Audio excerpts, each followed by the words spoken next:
Welcome to Fenway Park on this Rhode Island day. As the Red Sox and Yankees continue their three-game series, it's Game 2 between New York and Boston.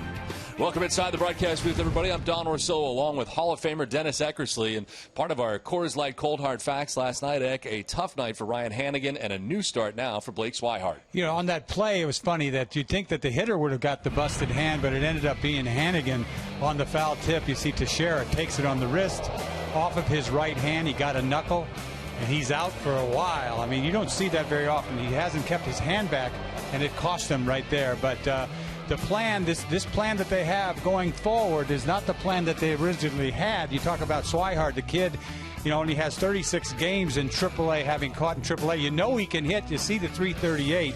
You know, switch hitter. The kid's going to be a player. I guess you have to come up sometime, right? You got to come to the big leagues, and this is his time. You know, he's had some time in spring training to get used to this staff, but this is difficult. You got a guy like Miley pitching today that's had some trouble, and he's looking for guidance, and you've got a young kid behind the plate. But you have to make your debut, and this is his. Major League debut today. It'll be fun to watch. Alex Rodriguez in the lineup today for the Yankees. Of course, last night he was historic with his 660th home run. This Yankee fan waiting for history. Alex Rodriguez sitting at 659, shy of tying Willie Mays for fourth all-time. Driven to deep left field and gone. Home run number 660 for Alex Rodriguez.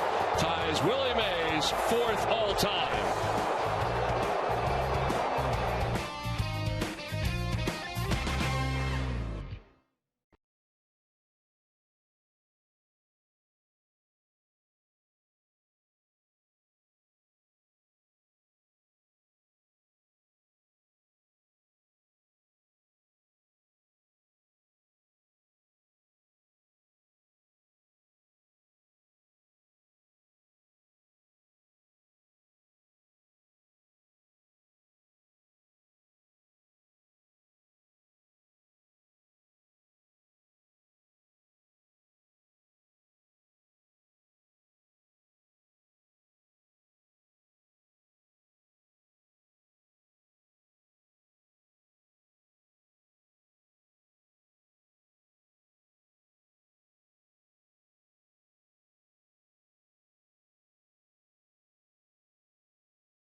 Damn vodka.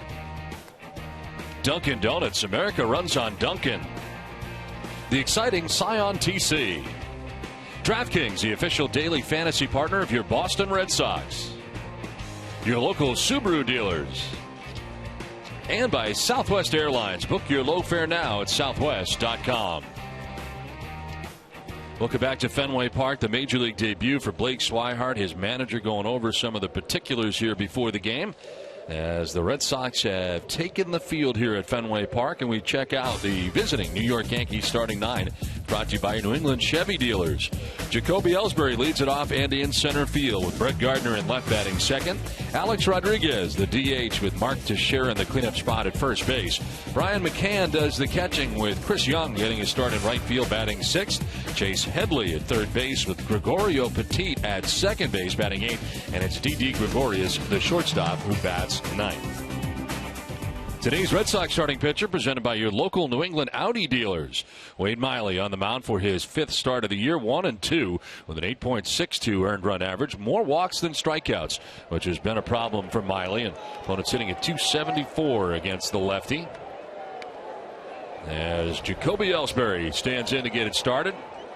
Nothing but blue skies above Fenway Park, crystal clear blue skies. And the first pitch of the ball game in there for strike one. As Ellsbury looking back already. 326 average for Ellsbury with a home run and 3 runs batted in. An important outing, to say the least, Dak, for Wade Miley here today. Wade Miley's under the gun tonight after that game in Baltimore where couldn't get out of the 3rd inning. Talk about 2 times out of his first 4 starts he couldn't get out of the 3rd inning, and his control was atrocious if you think about it. At one point he threw 9 balls in a row, and he was embarrassed after that game. So here he is, big start for him, and then behind the plate you got a rookie. And that's interesting as well, that whole situation. We're talking about Sandy Leon, who joined the team with 4 days left to go in spring training, learning the staff.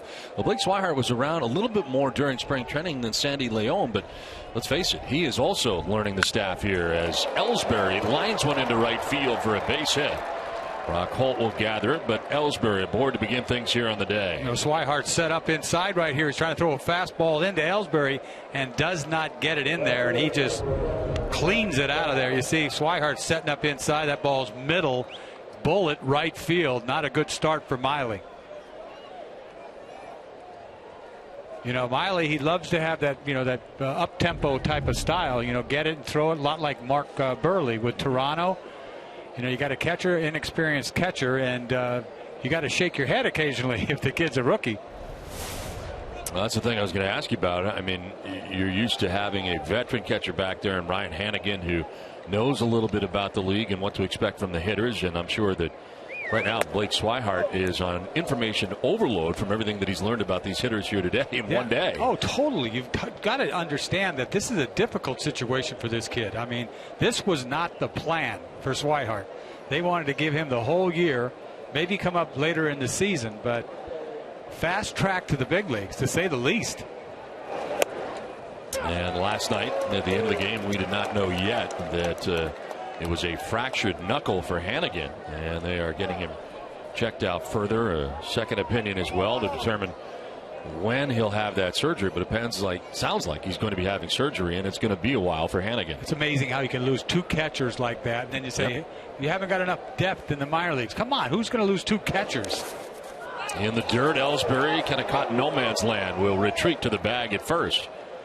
Swihart blocks this. This is the first look at Swihart blocking a ball. Nice curveball came back up to his chest. But that's what we're going to look for early on. And not necessarily, you're never going to know what game calling, because it's hard to know what went on between the pitcher and catcher. But you're going to see what kind of defensive catcher he is blocking balls. Strike at the bottom of the zone. Evens a count at 2-2. You see this ball, this is a paintball. This is where he has to live, down and away, and this is why he has had success in his career. He doesn't have major gas. He just has a good changeup, and it's all about command with him. And a swing and a miss, able to strike out Brett Gardner. So Wade Miley gets his first strikeout of the day. And the Red Sox defensively brought to you by Southwest Airlines. Third to first, Pablo Sandoval, Xander Bogaerts, Dustin Pedroia, Mike Napoli. Left to right in the outfield, Hanley Ramirez, Mookie Betts, and Brock Holt. Red Sox have made 13 errors. Blake Swihart making his major league debut today, catching Wade Miley. Alex Rodriguez last night with his 660th home run. And now he takes the ball down low. Pinch hit at that. And amazingly, his first pinch hit home run ever of the 660 that he has hit. I'll tell you what, Dezawa, he'd like to have that back. Looking back, if a guy's got one more home run to hit in a 3-0 pitch, I'm not going to let him do it to me. I'm going to shove that ball in the dirt. You can take ball 4, but I don't want you to be number 660. Now trying to move past Willie Mays today and getting a start in the lineup today for Joe Girardi's Yankees.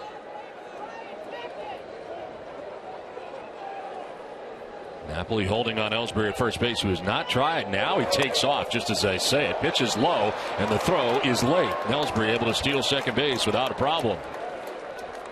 Well, it didn't matter who was catching right there. That was a stolen base easily by Jacoby. He's gone. He gets a good jump right there, and Not a good pitch to throw to begin with. Way off the mark, but that bag was stolen off the pitcher.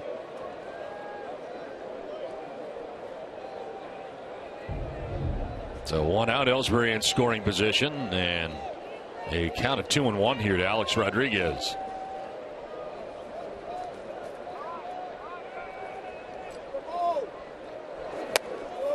In there for a strike as Wade Miley holding onto the baseball for a while. That's the tactic he's using with a runner at second base. That was pretty obvious because we get so used to him just getting it and throwing it. 93 miles an hour. That's about as good as it goes with him. He's got to stay back over the rubber and gather. You can't try to hurry. In the dirt, gathered by Swihart. Yeah, one of the things we heard when he was struggling early, you mentioned that first 2 1/3 outing against Washington where he didn't get out of the third inning, was that maybe he was going too fast and not thinking enough. Other times it's usually the other way. You're thinking too much and going too slow. Yeah, we talk about Buchholz. He's the total opposite of that, but there's somewhere in between that you need to be. You got to slow down with guys on base. Gives up a leadoff single to Ellsbury, who stole second base. Gardner with a strikeout. Now Miley, most time, goes off the backside as he's going back and forth here with Swihart. And that's the thing. Today, it's so important for Miley to have a good outing, and you get the rookie behind the dish making his major league debut, and you got to figure that Miley's basically calling his own game. A couple of hops to short. Bogarts looks the runner back, and the throw in plenty of time to get Rodriguez. Red Sox group tickets start at just $20. How easy is it to get 20 of your family and friends together? Visit redsox.com/groups for more information. Now 2 down in the inning with Ellsbury at second base and Mark Teixeira the batter. Switch hitting first baseman from the right side against the lefty as Miley surveying the situation defensively behind him, and it is different. You got Mike Napoli playing halfway between first and second base. And almost a shift here, not entirely, for Teixeira because Pedroia is still on the right side of the infield, barely. I mean, Napoli playing where he is, there's no way you could play there if the guy has any type of speed, and Teixeira can't run a lick.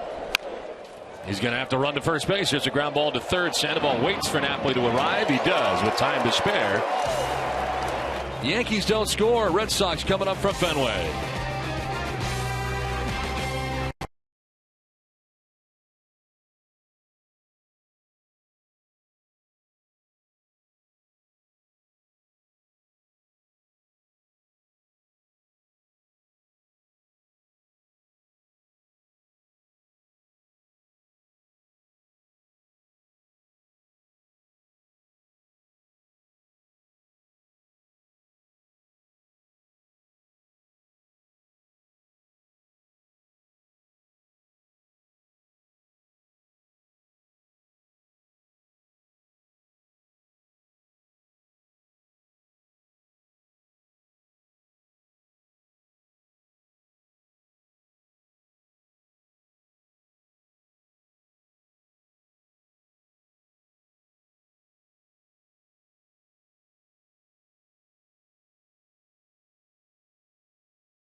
The Red Sox in the bottom of the first. The Red Sox lineup brought to you by your Eastern Hyundai dealers.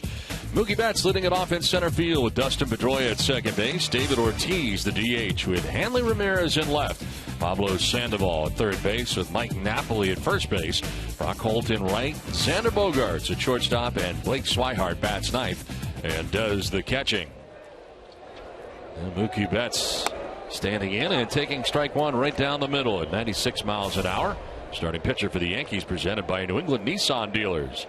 Fifth start for Nathan Eovaldi, 1-0 with a 4.15 earned run average. It's our hitting at 344, but this is a hard thrower. Well, the Red Sox faced him in New York. He went into the sixth inning, but he's got an electric arm. Talk about some gas. He averages 96 miles an hour. I mean, that's like second in the major leagues.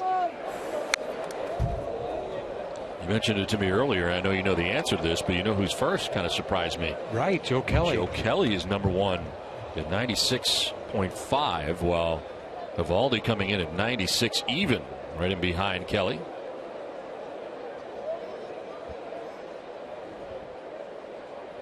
And Joe Kelly going tomorrow in the finale of the series against Adam Warren. This kid is more than the gas. I mean, he's got a nasty breaking ball. You don't see the changeup very often, but he's got a put away breaking ball and controls all right. It's not like he can't control that gas he's got, but I'll tell you, he just really hasn't had a lot of success. He was with Miami last year. They didn't score many runs. Well, the pop up and foul ground. Teixeira moves over but won't have a play. Teixeira as well as McCann in the neighborhood, but it's back into the seats.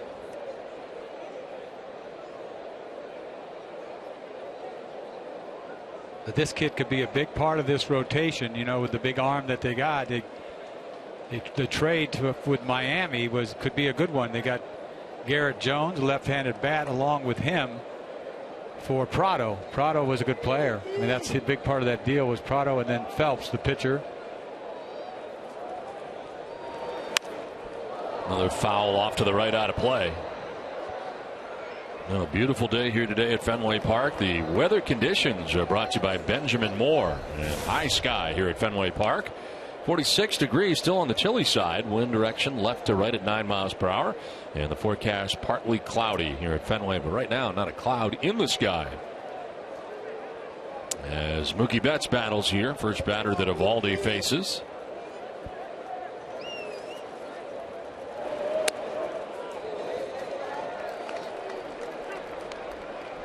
The average against Eovaldi at 344 coming in. You see the arm. You say, how did they hit 344? Well, it's early, 20 innings. He'll find his way. And the foul off to the right. Another fastball at 96, and Mookie Betts going to see a ninth pitch. This kid last year with Miami, like 6-14. That looks ugly, doesn't it? But run support. They got him less than 3 runs a game. I don't care who you are. You're not going to win ball games. And the Yankees like him. They really do. And once again, if he can have something to do with turning this rotation around, they're going to be right there. Mookie Betts takes it on the outside corner at 96 for strike 3. Let's check out the Yankees defensively, brought to you by DraftKings. Chase Headley, Didi Gregorius, Gregorio Petit, and Mark Teixeira in the infield from third to first. Left to right in the outfield, Brett Gardner, Jacoby Ellsbury, and Chris Young, as Brian McCann catches Nathan Eovaldi. Lengthy at bat for Mookie Betts, 9-pitch at bat before striking out. And it brings up Dustin Pedroia. Dustin at 292, 4 homers and 10 runs batted in.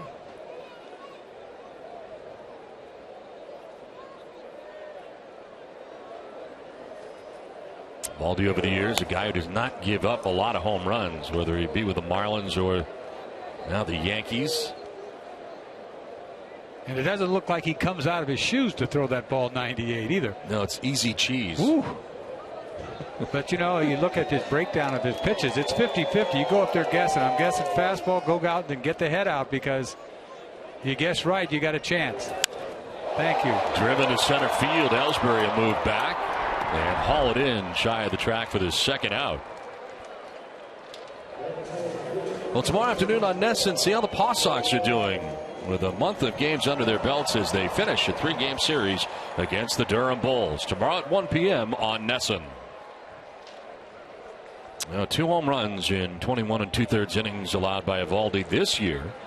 He permitted just 5 home runs over 16 starts last year. As David Ortiz says hello to everybody as he checks in on the left side.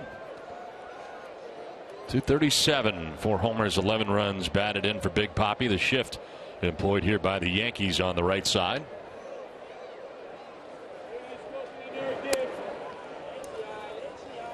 Thing is, this is the big leagues. Doesn't matter how hard you throw. You think that you wouldn't have a shift like this with a guy that can almost get it up there 100 miles an hour. Meanwhile, everybody's played the pool. Nothing changes.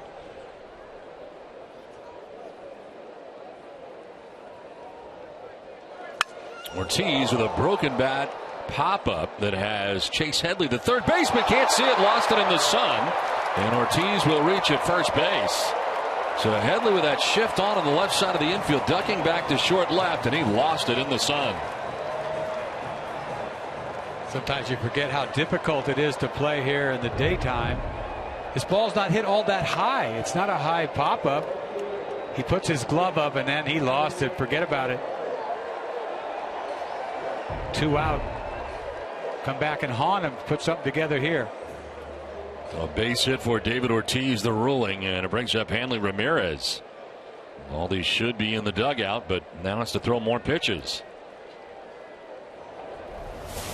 Hanley at 279 with 10 homers and 22 runs batted in. 0 for 4 in last night's game, and so far in the homestand has been relatively quiet. 3 for 16 on the homestand.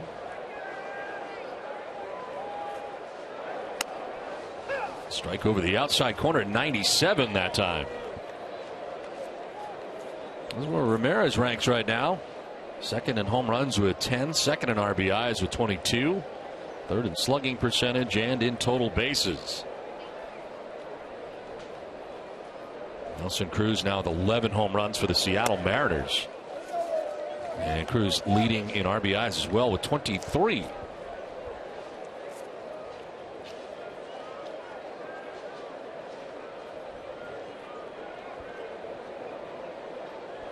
Pablo Sandoval waiting on deck with 2 down here in the Boston first inning.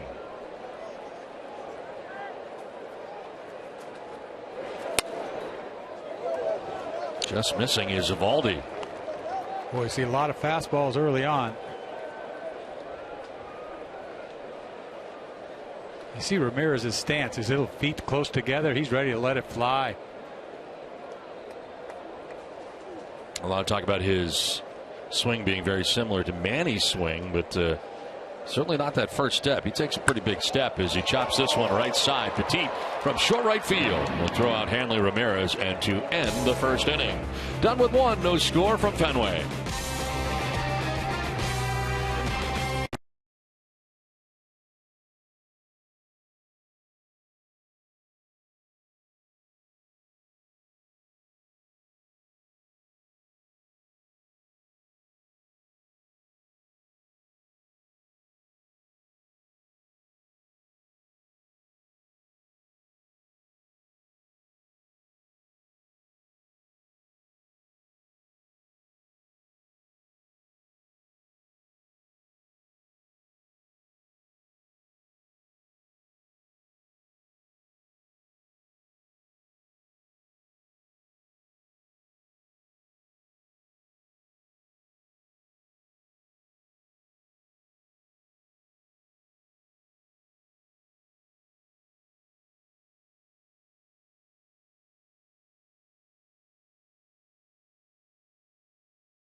Red Sox fans have been waiting for the debut of Blake Swihart, who's making his first big league start. He got the call late last night after Ryan Hanigan went down to injury. And even though he is the #1 catching prospect in all of baseball, he's well aware that this promotion is more out of necessity rather than readiness. I caught up with him before the game, talked about what he's been working on down at AAA Pawtucket. He said he's worked on his game calling and his receiving. He's also received guidance from former Red Sox catcher Jason Varitek, which he calls invaluable.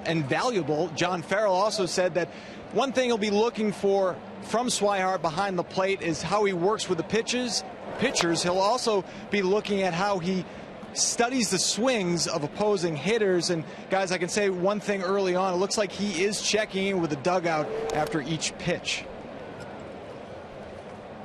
It'll be an interesting day here today and moving forward. And I think, as Adam mentioned, it's out of necessity that he's here. In a perfect world, they would love to have had him kind of graduate AAA to the major leagues and get here on a high. Now, the good news is that he has been hitting very well offensively, hitting at .338. 3 doubles in 18 games with the Paw Sox. The bounding ball down to Napoli, who is guarding the line. He'll tag the bag on McCann for the first out of the inning. But a lot of these situations, one thing you hope is that he does okay up here. You would not want to mess with his development by him having a bad experience coming up here and maybe not doing so well. Yeah, what would that look like? I mean, that wouldn't be pretty. It would almost be like he'd box a bunch of balls behind the plate and cause some trouble, whether it's base running and, guys scoring and taking bases and what have you. You'll never really know what's going on with the pitcher and catcher. I mean, that's going to be private anyway if he has some problems with that. But how could he not? I mean, there's so much going on with that kid right now in his brain. Think about it. Nowadays it's not as years ago it was a big deal to get to the big leagues. I don't think it's quite as much of a big deal, especially when you've been in spring. Look at this. Right down the first base line with the Red Sox are positioned the other way, and it's going to be a double for Chris Young. Nobody down there as Napoli was over towards second base on the first base side, and no chance there as it's right down the line, not hit hard. You talk about perfectly placed. That ball's way out of the strike zone. He barely gets wood on it. Young, you see him hit the end of the bat, but just you see where Napoli's playing. I mean, he didn't even have to hit it down the line. There's a big hole over on that side. You could drive a bus through that thing. I mean, you see Napoli playing halfway to second base. That's a little much, isn't it? We've seen it a couple times already today, and he is well off the line here for Chase Headley as well. As Headley bats for the first time today, the Yankees third baseman.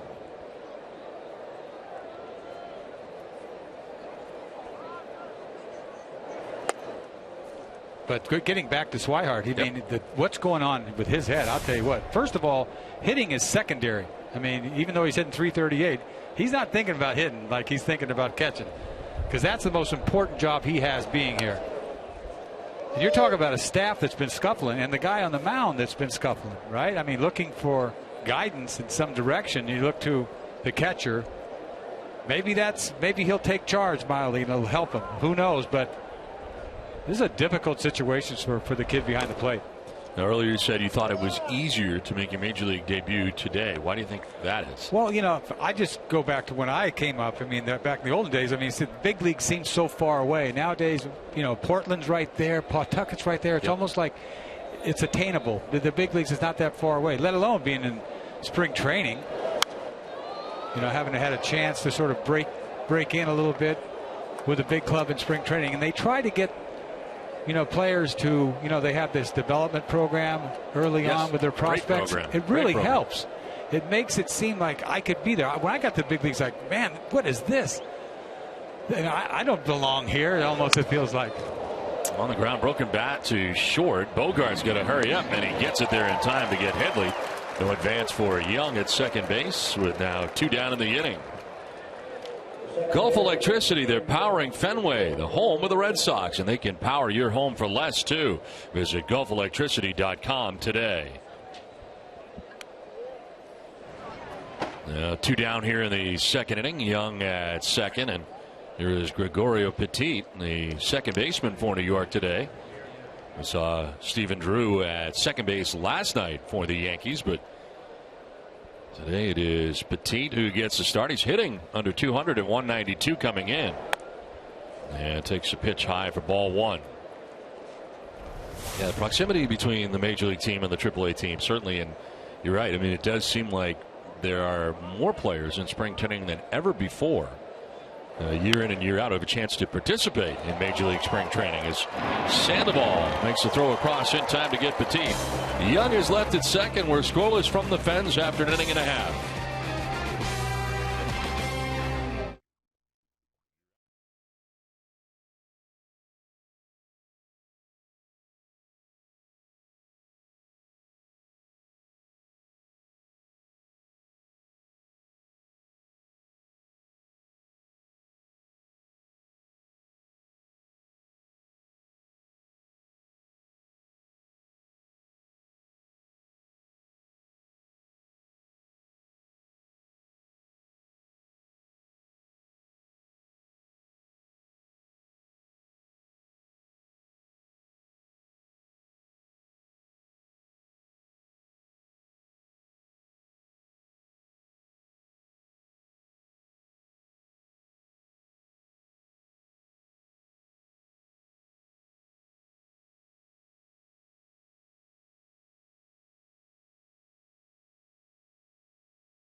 I don't have it.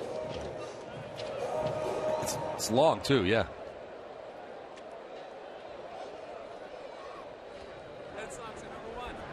Scoreless as we head to the last half of the second inning as Pablo Sandoval, Mike Napoli, and Brock Holt. The bat here in the bottom of the second inning. Nathan Eovaldi throwing 18 first inning pitches. Today's key matchup is brought to you by Honda. Start something special with a great deal on a Honda. Pablo Sandoval 7-14, 10 for 14 against Eovaldi. How about those numbers? He was 2 for 3 with an RBI in their first meeting this year back on April 10th at Yankee Stadium. Now, Eovaldi has to know that as a pitcher, right? Are you kidding me? You know when a guy owns you pretty much, right? Try something else. 2-0 pitch fouled off to the left out of play.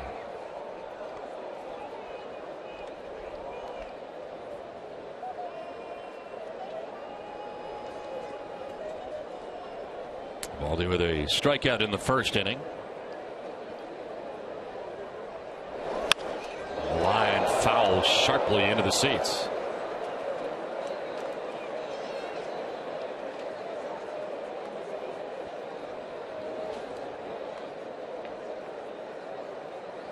He's really basically just a two-pitch pitcher, you know, in this day and age where everybody has 4 pitches. Fastball, breaking ball, changeup, very occasional. It's jammed and pops it up right around the mound. They're coming from everywhere in the Yankees infield. And Headley makes the catch, tripping over Gregorius. Headley wanted that pop-up so bad after he boxed up the first one, sun in his eyes, and you see it, no big deal, just a pop-up to the infield. But with that sun, it could be trouble, and it's Gregorius, the shortstop's ball, and then Headley just gets in the way, and he wanted it bad. So 1 out in the inning, and it brings up Mike Napoli. A little housekeeping in the batter's box on the right side. It was a slow start for Mike, hitting at 169 so far in the year with a home run and 4 runs batted in.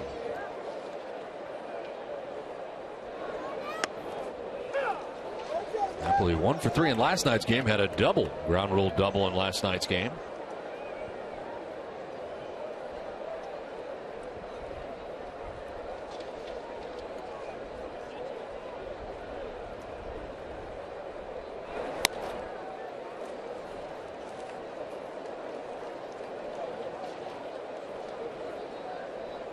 Napoli now with Brock Holt next. The Red Sox batting here in the home half of the second inning.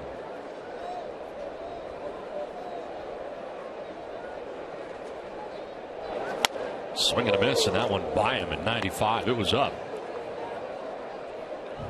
You can see how hard this ball is. He sort of gets on him. It sort of short arms it. You know, the ball just gets on you.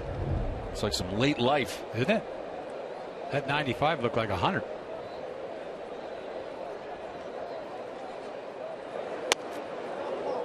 Close pitch. Waldy wanted that, and it's 2-2. And if you're Eck, you got to have it. Oh yeah, this is a ball down and in. This kid with that kind of gas, he got pretty good. He dots it pretty good.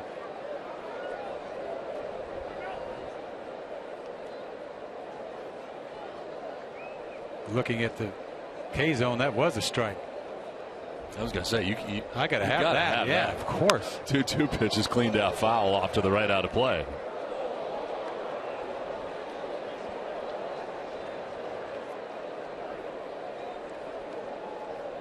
Napoli has now made 34 starts against the Yankees since joining the Red Sox in 2013.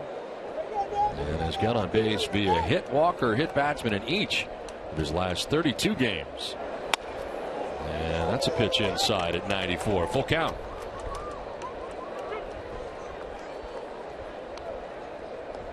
Here are the numbers for him against the Yankees in his career in 66 games. 30th pitch of the day for Eovaldi. And it's a grounder back to Eovaldi. Fields it cleanly and throws to first for out number 2.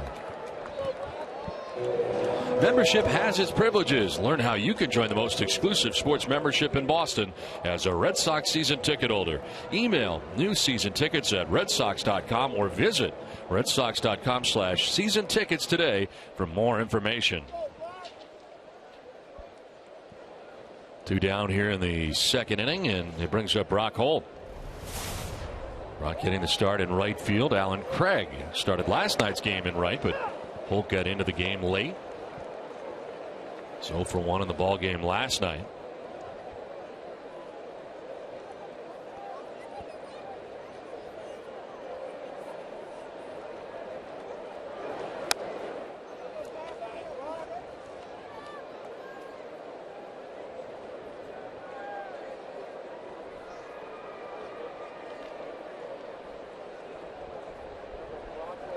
Baldy, 25 years old.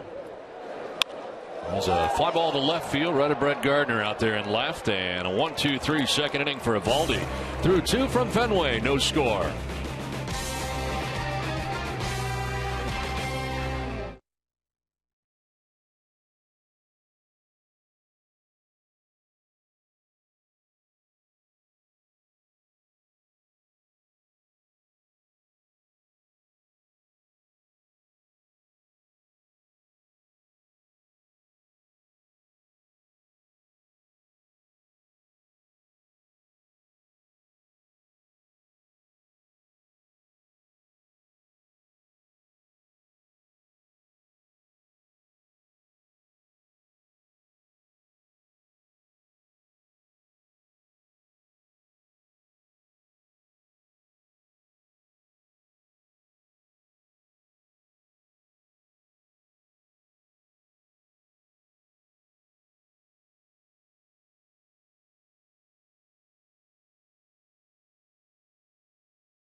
Scoreless as we head to the top half of the third inning as the Red Sox and Yankees play day baseball today. And it's the number 9 man, Didi Gregorius, who leads it off here for New York. Shortstop now for New York in the absence of Derek Jeter. You're right, we were talking about it last night. It does seem longer than just last year when Derek was here. As this is into right field, and Gregorius has got himself a base hit. It's been a slow beginning to the year, hitting at .212, but a hit here to begin the third inning.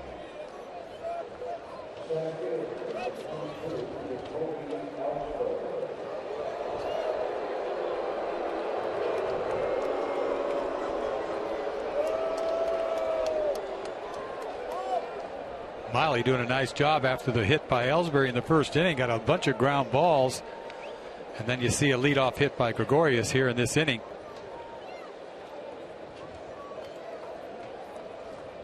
So leadoff base hit to get it started here in the third, and it brings up Jacoby Ellsbury. He singled to right field in the first inning and stole a base, and now trying to bunt. Fouls it off back to the screen.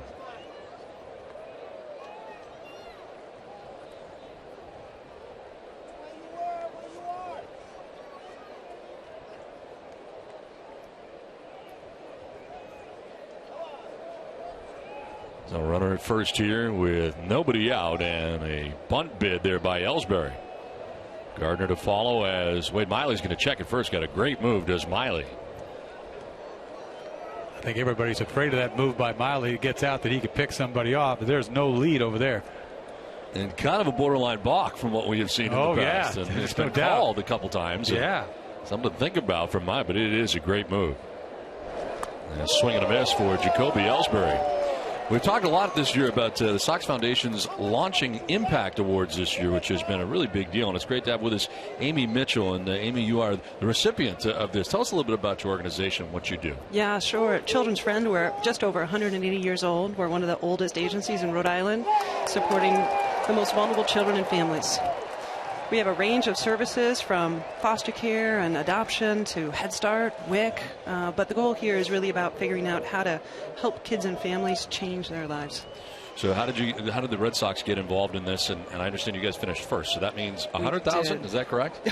I wish. I believe it's just $10,000. Okay, that's $10,000. But tell us a little bit about where that will go now. Yeah, no, the Red Sox Foundation has been with us for many years. They came down to Central Falls. They spent time cleaning up, making backpacks for kids. So the second this was advertised, we were all over it. We put it on Facebook. We emailed it. We got our families involved. It's just an incredible opportunity, and it's going to go to support children in our summer learning program. That's outstanding. A $10,000 charitable contribution from the Red Sox Foundation. You get an on-field check presentation here as well. Tell me a little bit what that was like here at Fenway. Well, it was our board chair that accepted the check, but I have to tell you, just being down and on the field was awe-inspiring, and my seat it's right there, right next to the dugout. Oh, that's outstanding. This was earlier. Of course, for premium tickets, which you are part of as well, recognition on RedSox.com. And a commemorative plaque and custom Red Sox jersey, all part of it. First place winner of the Children's Friend of Rhode Island. Amy Mitchell, VP of Programs and Operations, joining us. And this gets away from Swihart. It ended up being in front of him. He didn't know where it was. And Gregorius takes second base. Not quite sure if this ball hit the ground or what. I think, talk about a breaking ball down and away. A little short hop there. Luckily, the umpire's in the way, or that ball goes back. Wild pitch anyway. Gregorius goes to second. Now, Children's Friend was founded, you said, 1834. I mean, 1834. That's unbelievable. It's remarkable. We have an incredible history. Our founder started a school, started working with some of Rhode Island's poorest children, and today we're even inspired by her message and her work. And that covers Providence, Pawtucket, Central Falls. Any other areas, or just mainly those areas? We're predominantly in those areas. We have about 13 centers throughout the urban core, but we also serve all of Rhode Island. Well, thank you very much for coming up. Congratulations, and enjoy the day. Enjoy your seats down there. Thank you. It's been an incredible honor. Thank you very much. Thank you. Appreciate Enjoy. it. Congratulations. Thank you so much. Well, the Red Sox Foundation touching so many people throughout the years, and incredible work that they do continues. As Brett Gardner bats here to left field as Ramirez on the run. That's going to be a fair ball. It bangs around in the corner. Around from second comes Gregorius, and of course Gardner can run. He is headed to third. Throw there will be in time. Thrown out at third, and Sandoval comes up hurt as he was slid into by Gardner at third base, and Pablo slow to get up as the Yankees take a 1-0 lead. See, that ball stays fair down the line there. You're wondering why Gardner even tries to go for 3 here, and see this fastball away, up and away, slices this ball right down the line. Not much foul line to work with. Must have hit the foul line, but Ramirez finally gets this ball. He's not in a big hurry to get this ball, but he tries to go for 3. Throw beats him, and you wonder what he got. Must have got his ankle there. Headlong dive. He didn't have a lot of momentum going into him, but it just must have caught his ankle and with his head or helmet or whatever. But see the headlong dive. Oh yeah, sort of hooks his ankle right there with his right arm.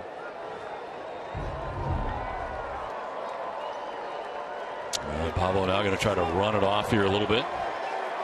Sandoval's been banged up a lot this year, hasn't he? Got hit in the foot. He's diving over a bunt. Belly flopped once. Hurt his neck. Hurt his neck. Belly flop, yes. Right. Now Gardner going in hard there at third base, but it is a head-first slide. Looks like kind of wraps around that ankle. I mean, when they cut the ball from left field and still throw you out, you have no business trying to go for a triple on that ball. But I think what happened, he lulled him to sleep a little bit. Ramirez took forever to get to that ball, didn't he? And he thought he could get 3. A bang ground down there in the left field corner. A run scores for New York. They take a 1-0 lead on the double by Gardner. Here is Alex Rodriguez. Grounded out to shortstop in the first inning.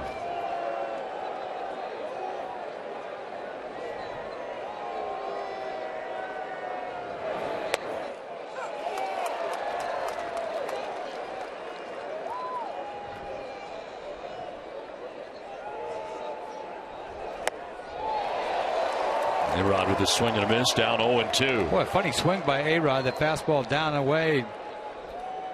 Threw it by him. Funny swing.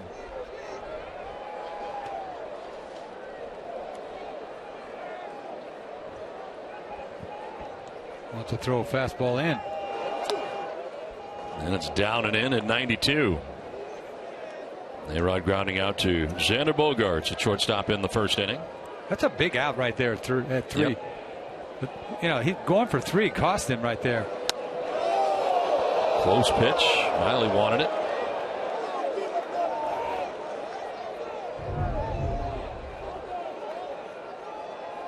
Ball's inside.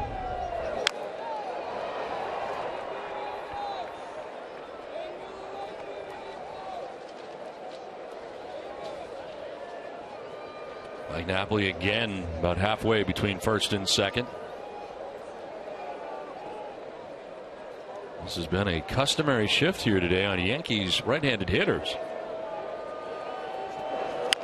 On the ground left side. Sandoval coming in on the run. His throw in plenty of time to end the inning. Well, the Yankees take a 1-0 lead. Blake Swihart will get his first major league at bat when we come back.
Run in the top half of this inning.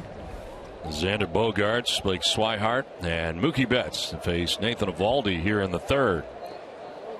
4 in a row now retired by Eovaldi, and Beckett has been a heavy diet of fastballs so far. 96 plus. Looks like a new stance here by Bogaerts. Starting off opened up like that. What is this? Have we seen this? No, it's a little different. Hauled off to the right out of play. Socks look a little different. The stance looks a little different, huh? Everybody doing that today, or most doing that today. Maybe that's his fastball stance, because that's what you're getting.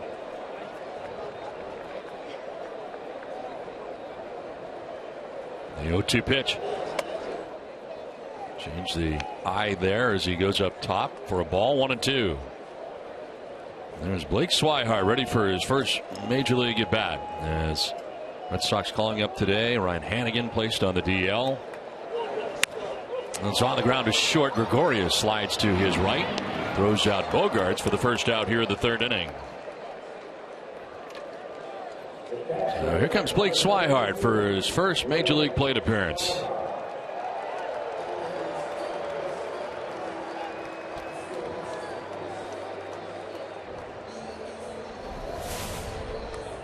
A baby-faced kid. Looks like he's about 18 years old.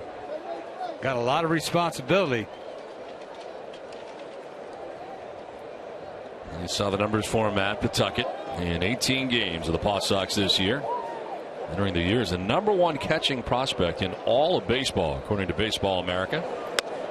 And he takes strike one. Blake Swihart tweeting this out before the game. It's another world nowadays, isn't it? You didn't tweet in your first major league game? I was scared to death. Did you call anybody? Not really. No. All by myself, seemed like, in the world back then. Just you and Denny. Yeah, me and Denny.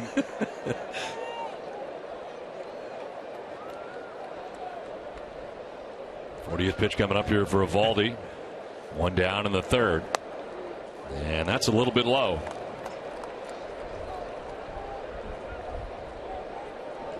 First round pick, 26th overall in 2011.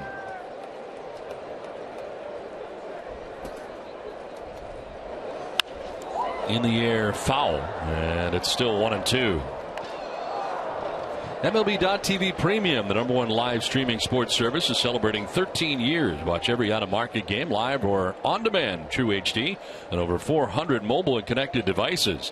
Every night on every device. Blackout and other restrictions apply. Visit MLB.TV for details.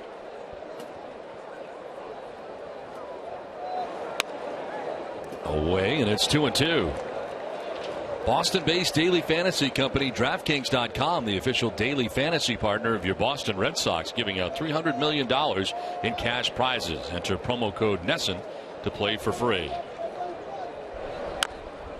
Fouled off himself, and it remains 2-2. You know, you start to think about rookie catchers that take over for a team, right? That doesn't happen very often.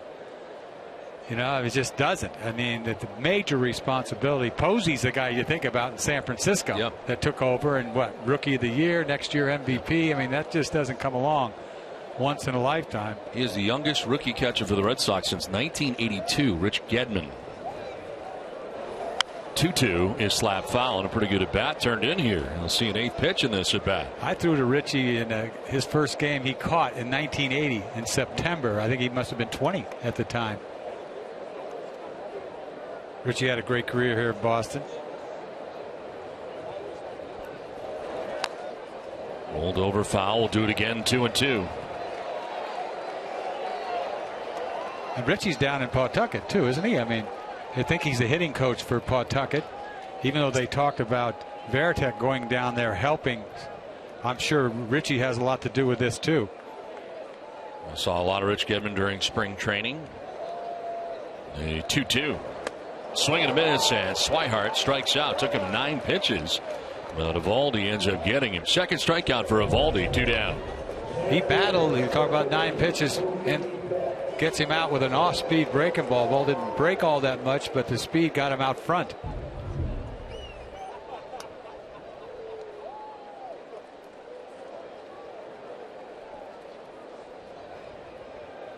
So 2 down. Mookie Betts gets his second look at Eovaldi. Betts struck out swinging in the first inning. Yeah, Rich Gedman, the AAA hitting coach for the Paw Sox this year, as you were mentioning. Still residing in the area. Born, of course, in Worcester. Resides in Framingham, Mass.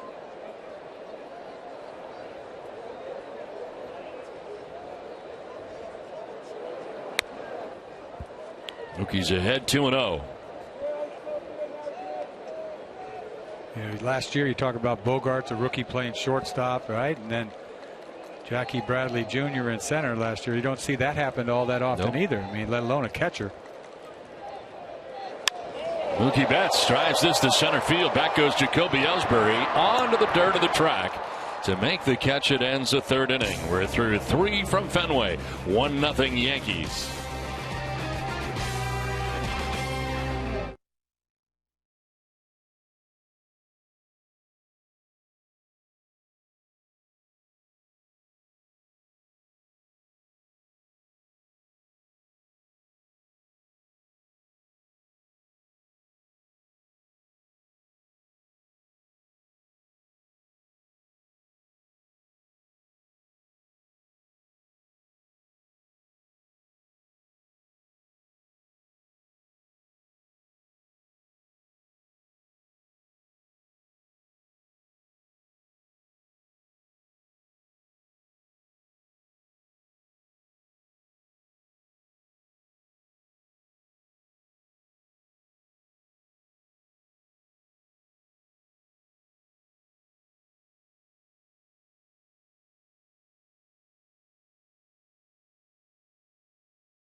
Mark Teixeira lining the first pitch he sees into the seats down the left field line. As Teixeira grounded out to third base in the first inning, leads it off here for New York. 1-0 Yankees lead. And Miley working here into the fourth. Just up over 50 pitches now for Miley. Still early, but your thoughts on Wade Miley here in this outing so far? I was a little worried there. A little base hit by Bullet by Ellsbury to lead this game off. And next thing you know, talk about a strikeout, a bunch of ground balls, and then last inning could have been worse. They got 1 run out of it. But for me, I think he's throwing the ball good. I mean, this is Miley. I mean, he gets a lot of ground balls, works in a hurry, keeps the ball down. Oh. And the least foul back into the seats.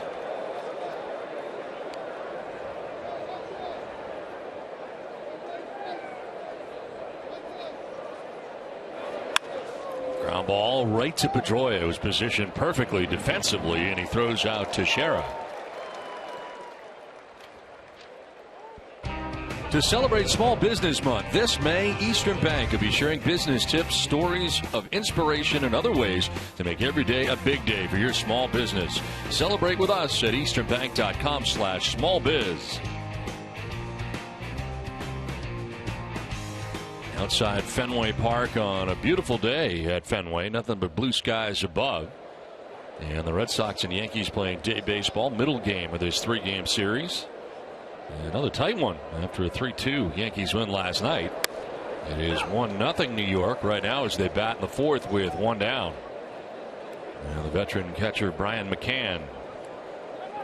He wants time and gets it very late as Miley was ready to work, and that's a product of how quickly Miley works. A lot of hitters try to break up that rhythm a little bit.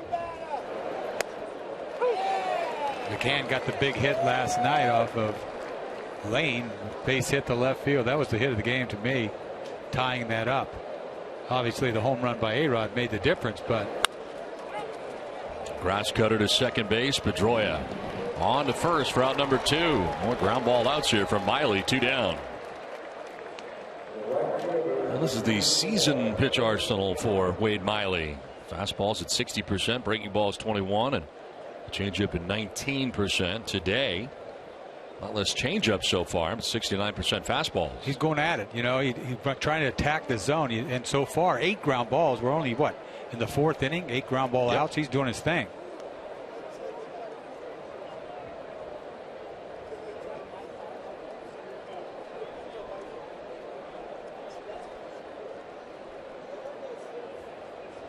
Outfield deep and straight away here on Chris Young, who doubled in the second.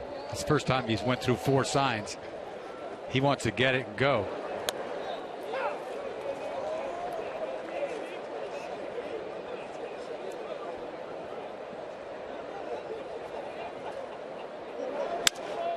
Line and caught by Pablo Sandoval to retire Chris Young. In order, go the Yankees in the 4th. It's 1-0 New York through 3.5.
Last half of the 4th inning. Lots of sunshine here today at Fenway.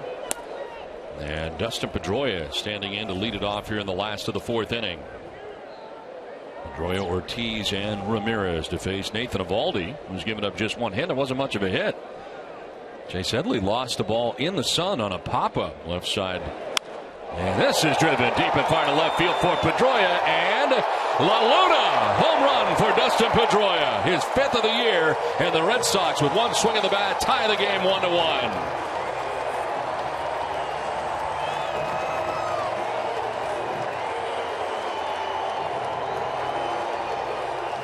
Yeah, Dustin Pedroia gets a hanging slider about chest high, and you know what he can do with a ball that's up like that, let alone just spinning right there saying, hit me, and he crushes this ball.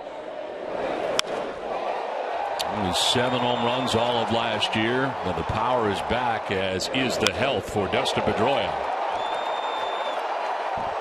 Hanging slider way back.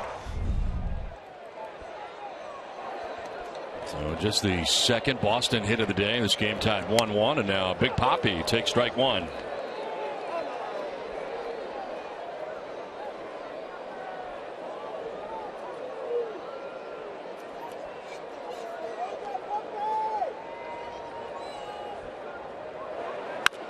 This is driven to center field. In for a base hit. Ellsbury over to pick it up.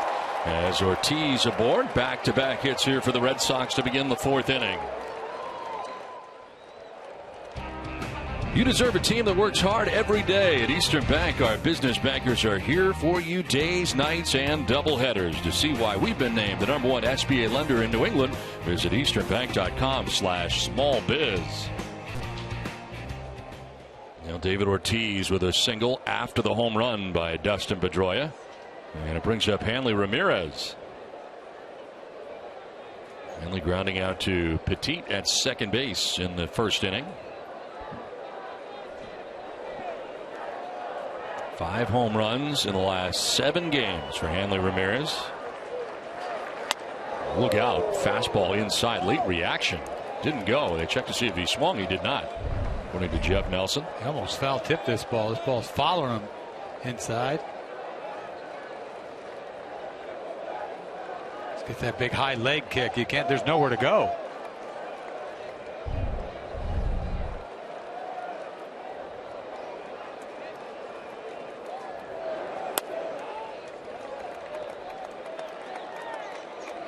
Eovaldi getting beat on a breaking ball. Hanging slider to Pedroia for the home run. Curveball to Ortiz, a bullet to center field. So secondary pitches have cost him.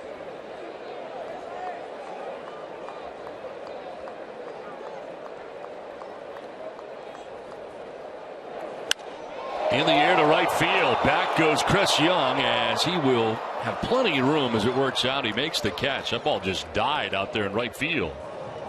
As Hanley Ramirez, the first out here of the fourth inning. Toyo Tires, the official tire of the Boston Red Sox. Whether you're taking your truck off-road, the kids to practice, or your sports car to its limits, there's a Toyo Tire for you. Visit toyotires.com to find a dealer.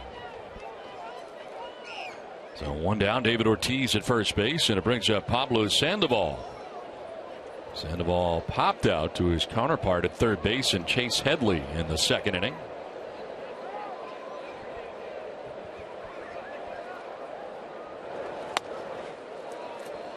I'm trying to think what Eovaldi reminds me of. A guy that he reminds me of Pavano. Same kind of, doesn't he? Yes, he does. It's a good point. Same kind of height. The delivery, though, how he gathers a little bit, kind of funky. Pavano didn't throw this hard. This is up the middle into center field for a base hit. Ortiz takes second base on the single for Sandoval. Third hit of the inning by Boston. Well, Sandoval absolutely wears him out. Right up the middle, breaking ball, stays back, hits it right where you're supposed to. You think it's right at the shortstop, but it's hit too hard. It gets by him. 3 hard hit balls this inning.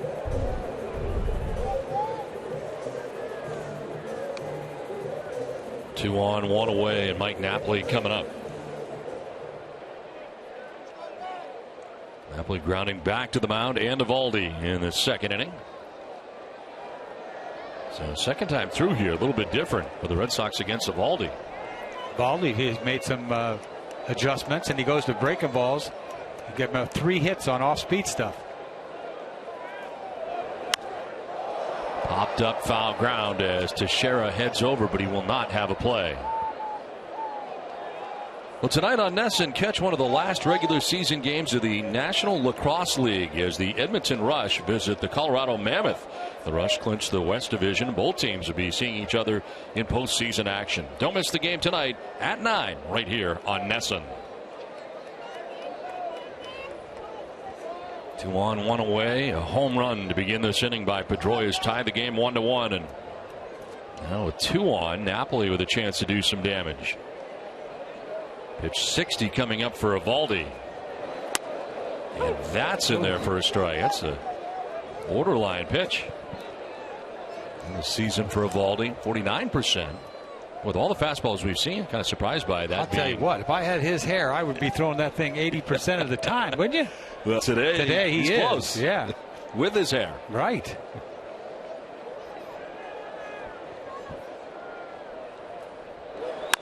On the ground up the middle, Gregorius will flip to second for 1, on to first for 2. Double play gets him out of any further trouble in the inning. Home run for Pedroia ties the game at 1.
Pedroia's solo home run off Nathan Eovaldi has tied this game. Chase Headley leading it off for New York. Did he go? No, says Jeff Nelson, first base umpire and crew chief. Headley bounced out to the shortstop. Xander Bogaerts in the second inning. Swing and a miss. I'll tell you what, they thought Chase Headley was going to be a superstar. You go back to that year he had in San Diego, 31 home runs, 115 RBIs. I mean, what a year. And he hasn't really done it since. Got hurt. Next thing you know, he did a nice job for the Yankees. On the ground and by the dive of Sandoval down the third baseline. Fan tried to touch it, did not. As Ramirez will pick it out of the corner, but not before Headley stands at second base with a leadoff double here in the fifth for New York. Yeah, slider down and in. He hits that ball right down the line. Sandoval doesn't have a chance. You see, stayed middle of the plate. He just hooks it right down the line. Sandoval off the bag. Almost gets a glove on this thing, but an easy double once it's past him.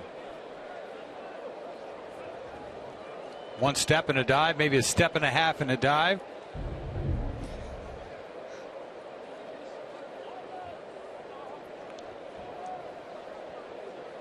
So leadoff double for Headley.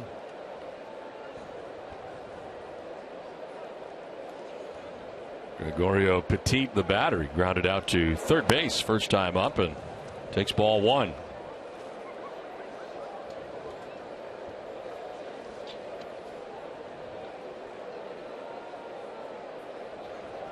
Petit did not play last night.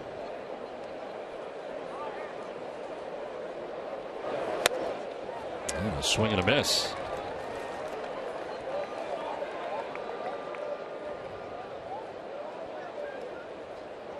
Came over from the Houston Astros right at the end of spring training and April the 1st. There to be named later or cash considerations part of the deal. Has been up and down already to Scranton Wilkes-Barre, AAA. Call back up this time on Wednesday. Second stint with New York. Petit will lift this. Shallow center, falling fast, and Mookie's not going to get there, but he will keep the runner at second base as it falls in front of him.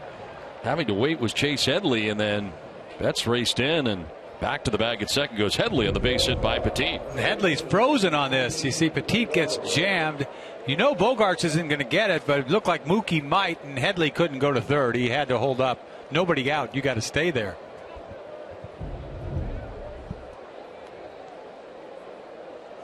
So 2 on, nobody out, and Didi Gregorius singled to right field in the third inning and scored the Yankees run. Came around on the double by Brett Gardner. You got to look bunt here, don't you? I mean, you'd think. And especially the way this game has gone so far. And he is bunting, but he fouls it back. What kind of an attempt is that? He didn't even get the head out, right? He waited till the last second, and then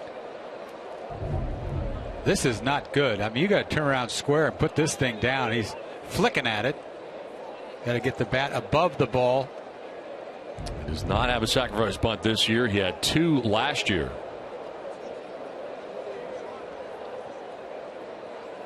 Well, he backs off, and he wants to talk to Swihart. Calls the rookie catcher out there. I want to remind you to vote for the Amica Pitcher of the Week at www.nesson.com/Amica. Enter to win a $100 gift card from Nesson to the Yawkey Way Team store.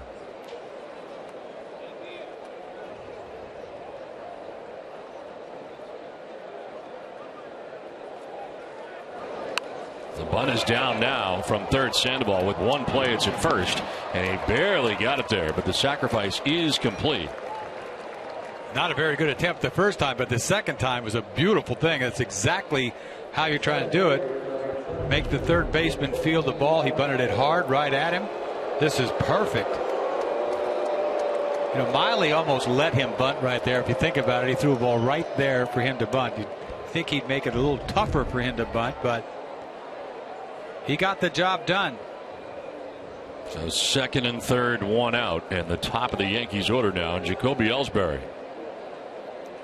Singled in the first, stole second base, struck out looking in the third inning. Red Sox bringing the infield in all the way around. And Ellsbury taking ball one. He's had Ellsbury and Gardner chasing that breaking ball. Hopes he'd do it again.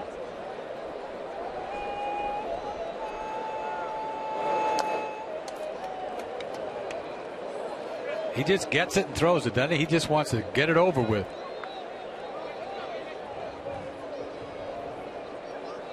It's always been the way he has operated. He might be quicker than Mark Burley. Oh, yeah. On the ground to first base. Napoli will look the runner back and tag the bag. Never took his eye off that runner at third. Headley was doing some dancing like he may take off. The Napoli would go back to the bag, so he kept an eye on him and backpedaled to the bag. 2 down. Not a good breaking ball right there. Hits it right at Napoli. See, not a good breaking ball. He yanks it luckily right at him. Couple hops. Wasn't really crushed, but a good swing at it. Headley not on contact, obviously doesn't take off. So second and third, a big out there, 2 down now, and Brett Gardner coming up. Ellsbury could not get the job done. Gardner striking out in the first. He doubled to drive in the Yankees run in the third. His 8th RBI of the young season. What was that? Well, the opposite location. It was a strike, but he was set up inside, but it's still a strike. Didn't get the call from Corey Blazer, home plate umpire. Pitch 75 coming up here for Wade Miley. And that is called a strike. That's the pitch he needs to throw to get him out. This is a perfect breaking ball right there in the outside corner. A lot of break to it.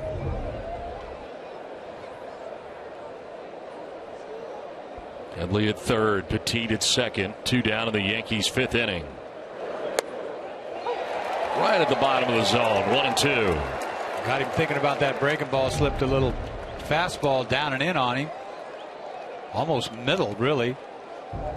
Got that breaking ball in his brain, though.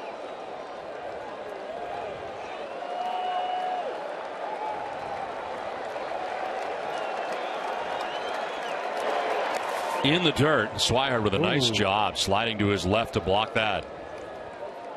I don't think this ball was that far out in front, but he's out there in a hurry to block it. A little short hop once again.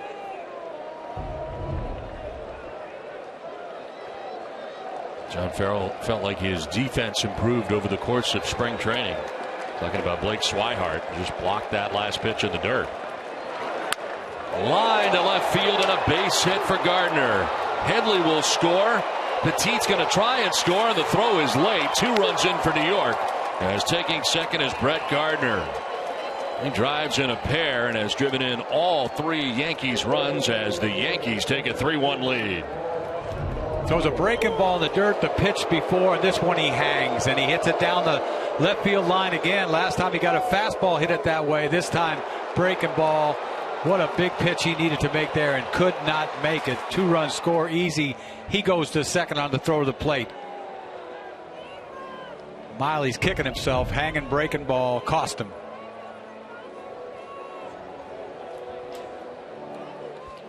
Now, tomorrow on the Ultimate Red Sox Show, Mookie Betts shows off his Rubik Cube skills. Red Sox general manager Ben Cherington stops by to talk the state of the team, and we look back at the best moments from April.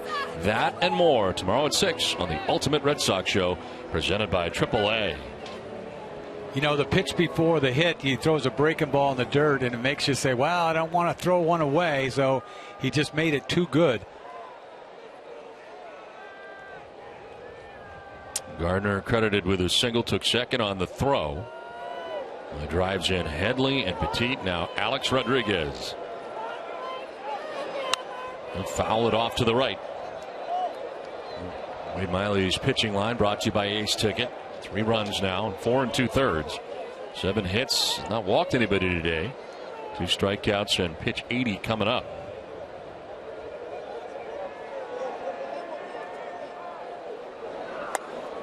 Runs it inside with a fastball. Those 2-out hits will kill you.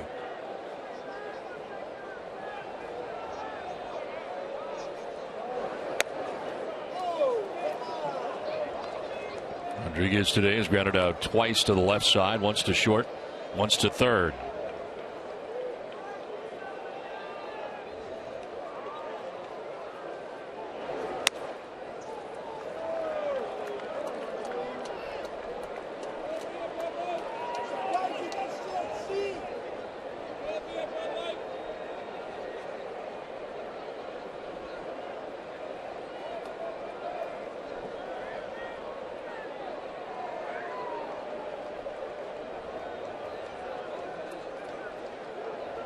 You got to be careful right here.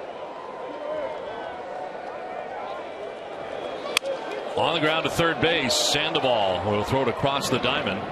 And in time to get Rodriguez, but the damage is done. The Yankees score a pair and take a 3-1 lead.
Controls help industrial plants throughout the Northeast run at optimum efficiency.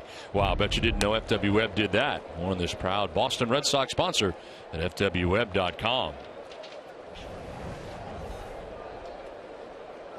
Bottom third of the Red Sox order here in the bottom of the fifth inning with Brock Holt, Xander Bogaerts, and Blake Swihart. And strike one to Holt, who flied out to the left fielder Brett Gardner in the second inning.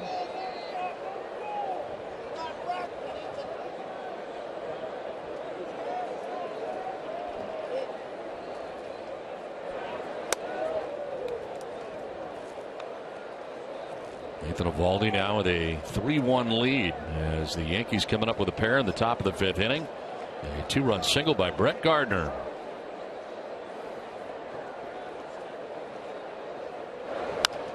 Sliced foul off to the left. Well, don't miss out on any of the 1975 bobblehead games. Get tickets to the Carlton Fisk, Louis Tiant, and Fred Lynn bobblehead games for just $75. Visit redsox.com/75 for $75 to buy your tickets today.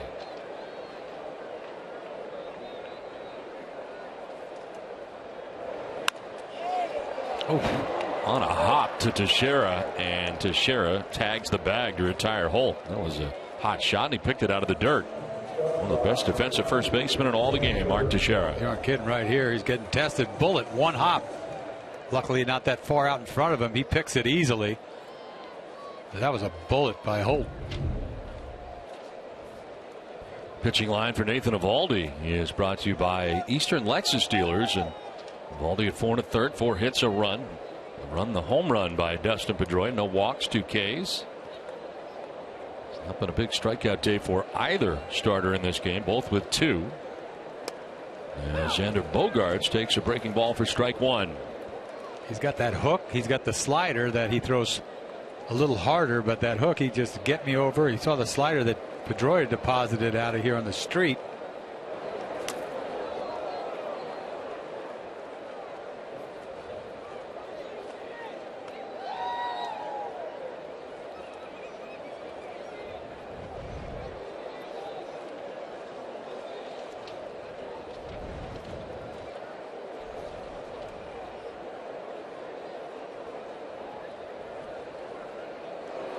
Xander fouls it off, stays alive here at 0-2. Now the victory this year for Eovaldi, mentioned coming in 1-0. He beat the Tigers going 7 innings, giving up 1 run through 94 pitches in that outing. It was the longest outing that he's had this season. Last time out, just 4 1/3 against the Mets, giving up 4 runs. This is pitch 70.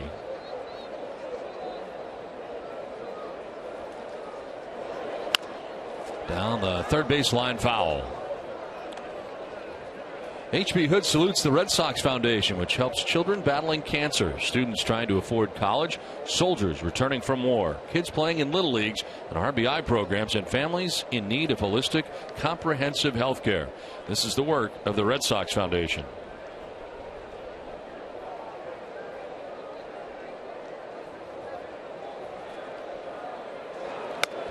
Up and away for ball one. Seen a lot more breaking balls second time around this lineup.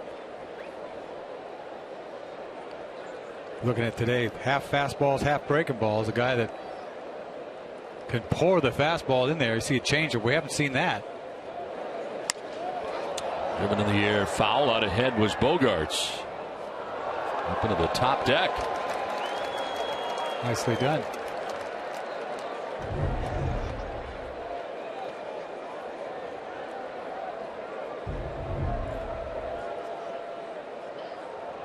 He's not going to just give it to him. He's going to have to win it. He does. With the right hand.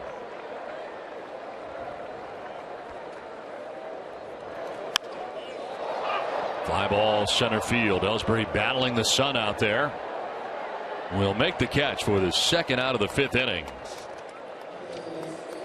Well, don't miss Red Sox first pitch, presented by Joseph Abboud, available at Men's Warehouse Monday at 6. Tom Caron and Tim Wakefield will set you up for the final series of the homestand against the Rays. You get all the latest news and notes from around Major League Baseball. 2 outs here in the 5th inning, and it brings up Blake Swihart. Swihart struck out swinging in the 3rd inning.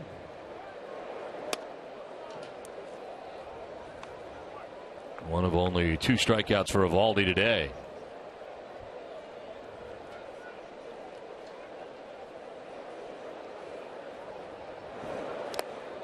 In the dirt, did he go? No, as they check with Chris Guccione, the third base umpire. Seen so many breaking balls, huh? Unbelievable. This second time around, see this hard curveball in dirt.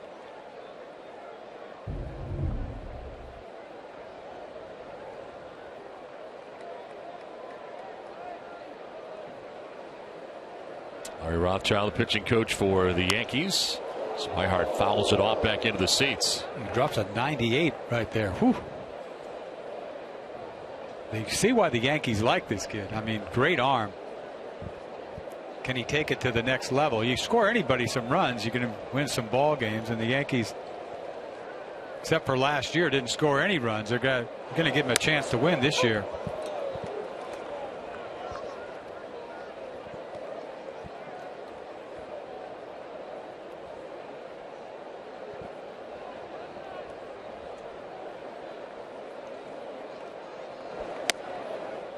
Frame there by McCann. He wanted it, and it looked like it was on that outside corner. You know, every time the guy sets somewhere outside and you throw it inside, you don't get it, even though that's a strike. Got to have it.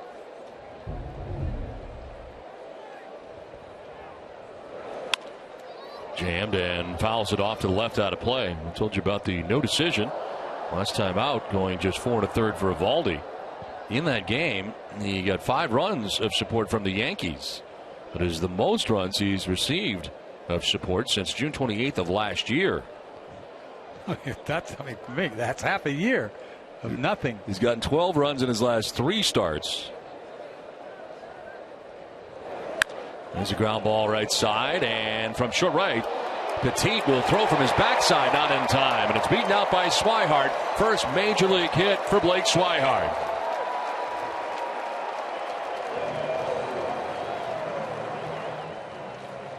Get that out of the way. Ground ball in the hole. This looks like Yaz's 3000th hit, doesn't it? Ground ball into the hole. Willie Randolph. Yeah, right. Petit gets to it, but he can't get to his feet to get anything on this ball. But first big league hit by Swihart. Right in front of your eyes.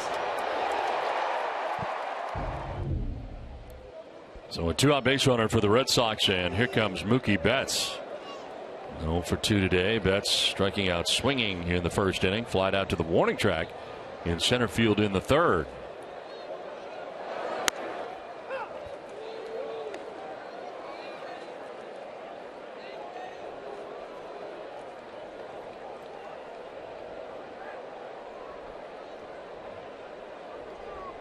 Evaldi 1-0 with a 2.25 earned run average in 2 road starts this year. Pitching well again here today on the road.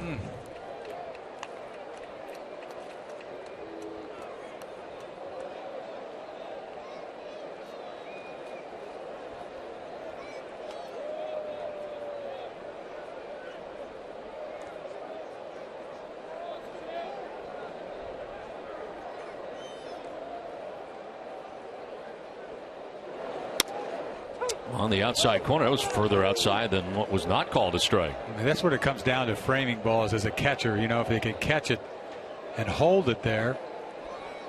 That ball is a little farther outside, like you said, than the pitch before. But, you know, he's throwing so hard. I mean, it's hard to snatch that thing and keep it right there. All about the presentation. Yes. 1-2 pitch chopped to short. Gregorius a flip underhanded to second for the force out. That ends the 5th inning. We head for the 6th with the Yankees on top 3-1.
And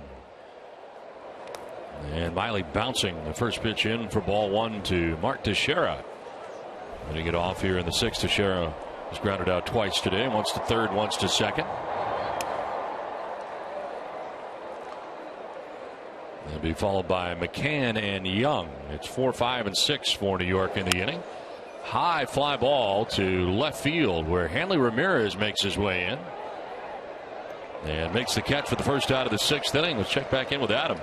Well, Don, as you guys were talking about earlier, this is considered a big start for Wade Miley. It's been a tough season so far for the only lefty in the Sox rotation, especially last time out against the Orioles, where he only lasted 2 1/3 and allowed 6 earned runs. Miley said after that start, it was embarrassing. I have to do better and will do better. So how exactly does he get better? Manager John Farrell said he has to get better with runners on base. And even though Miley takes pride in his quick pace, he may have to slow things down a bit and try not to overthrow in those situations. Eck, have you seen that so far?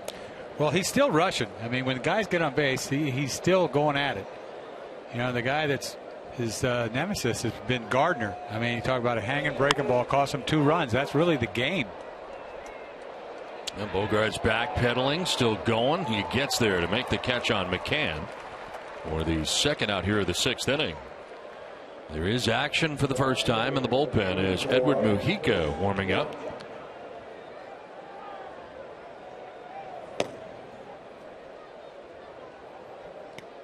Two down for Chris Young. But this is positive. You're in the 6th inning with 2 outs. You know, anything's positive after an outing like he had last time out. I don't know what your thoughts are on the statistical basis of a quality start, but he is 1 out away from a quality start.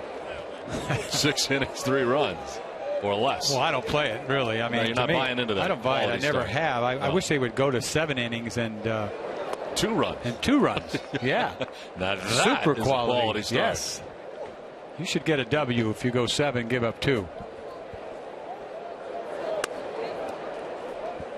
He's got 2 outs here in the 6th inning. Young a double in the 2nd, lined out sharply to Sandoval at 3rd base in the 4th inning.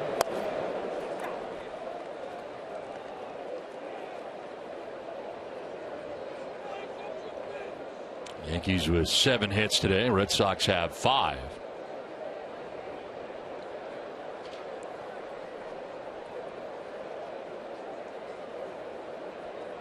Three-one changeup. Young chases it. Nicely done. Sort of gathered himself. Took as long as you've ever seen him take between a pitch and throws him a 3-1 change. Now a pop-up left side. Sandoval and Bogaerts calls off Sandoval to make the catch. And Miley does get through the 6th inning, but the Yankees have a 3-1 lead.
Bottom of the 6th inning, 3-1. Yankees have the lead, and it's Pedroia leading it off.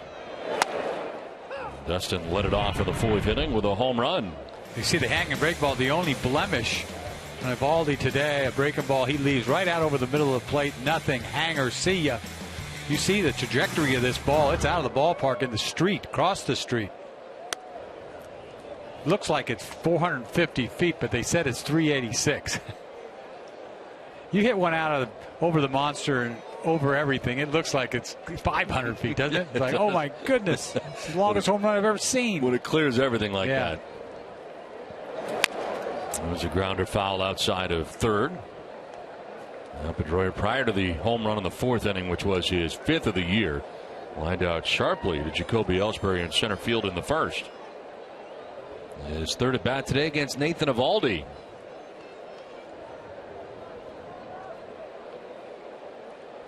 With this Yankee bullpen, you think, boy, you get in the 7th inning, they can take care of business from there. We got a taste of that last night with Dylan Betances coming in and then Andrew Miller finishing up last night's game. The Yankees only with the 1-run advantage last night to protect, and protected they did. Roy fouling it off. Now, tomorrow morning on NESN Plus, check out Women's Ivy League Lacrosse Championship game when Princeton takes on the University of Pennsylvania. Catch it live on NESN Plus at 11 a.m. To find your NESN Plus station, visit NESN.com/NESN Plus.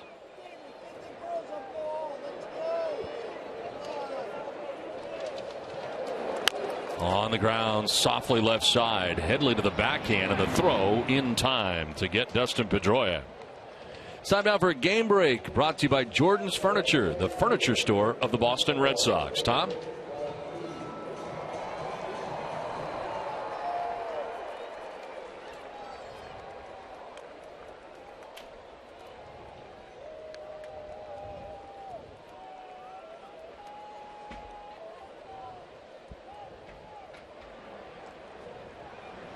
All right, Tom, thanks very much. Good day to be out on the monster seats. Lots of sunshine out there today. Is the first pitch strike into David Ortiz with 1 out in the 6th inning.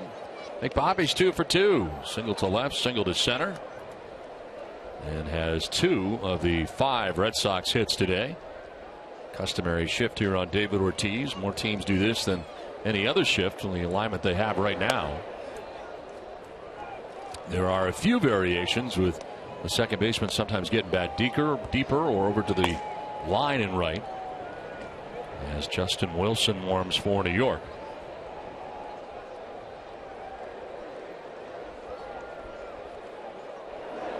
Ortiz chops it to the shortstop on the right side of the infield. Gregorius throws him out, 2 down. Right now, Ace Ticket is having a flash sale on tomorrow night's Red Sox-Yankees game until 7 o'clock tonight only. Red Sox-Yankees tickets are starting at only $35 with box seats starting at just $59. Visit aceticket.com right now before they sell out.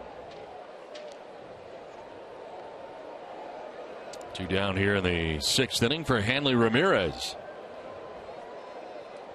Rounded out to second base in the first, flied out to right field in the 4th inning.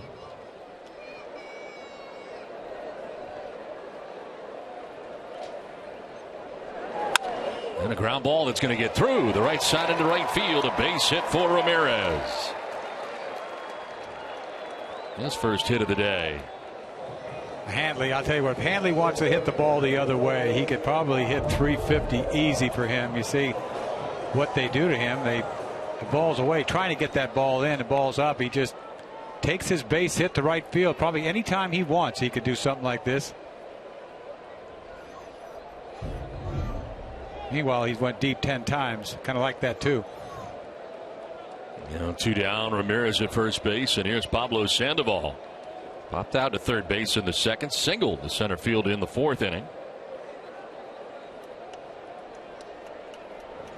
So now Eovaldi going 3rd time through. What do you expect from him here? First time through, a lot of fastball. Second time through, more breaking balls. I'm surprised. You haven't seen this kid enough, but all you talk about is that 96. You think about, boy, this kid can get it up there. Meanwhile, he's throwing breaking balls galore the last time up. Once again, right there. And Sandoval with a base hit to right field. The Red Sox trying to get something done here with 2 down in the inning. Evaldi's got a changeup. I think it's a splitter, but this doesn't do much. And then you talk about Sandoval. We talk about wearing him out. 2 more hits today. What was he coming in? Like 10 for 14. 12 for 17. Is that what it is? I mean, that's like wearing it out. Off-speed pitch, bullet to right field. Ramirez pulls up at second. 2 on, 2 down, and Mike Napoli so far frustrated today. He was grounded back to the mound, and last time up, bounced into a 6-4-3 double play.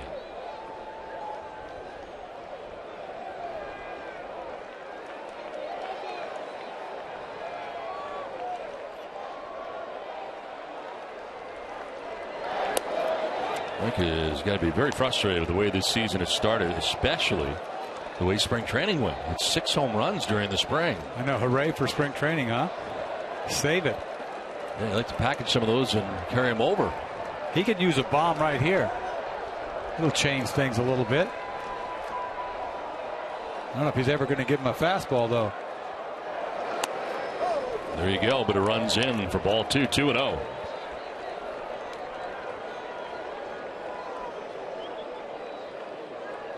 Hanley Ramirez at second base. Pablo Sandoval at first base. 2 outs here in the Red Sox 6th inning.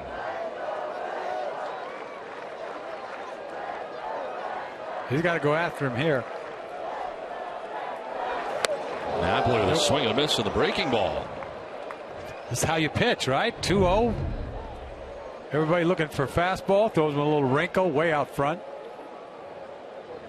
That's what you have to do to be a big league pitcher, is throw off-speed stuff behind the count, even when you have 96, 98.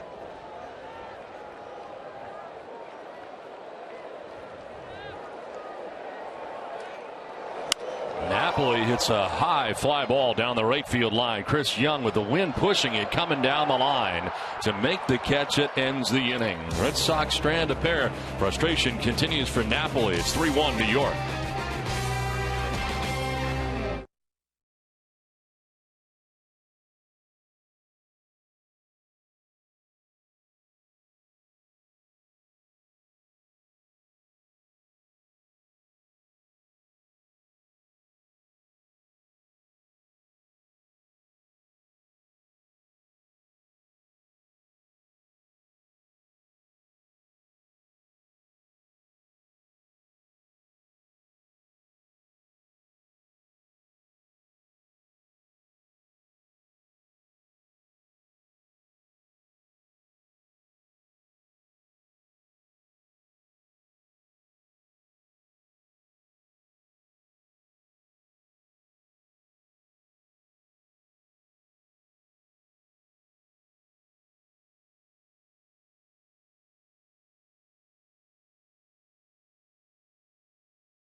The Yankees have the lead. There's a breaking ball from Wade Miley in there for strike 1. Chase Edley leading it off here for New York in the 7th inning.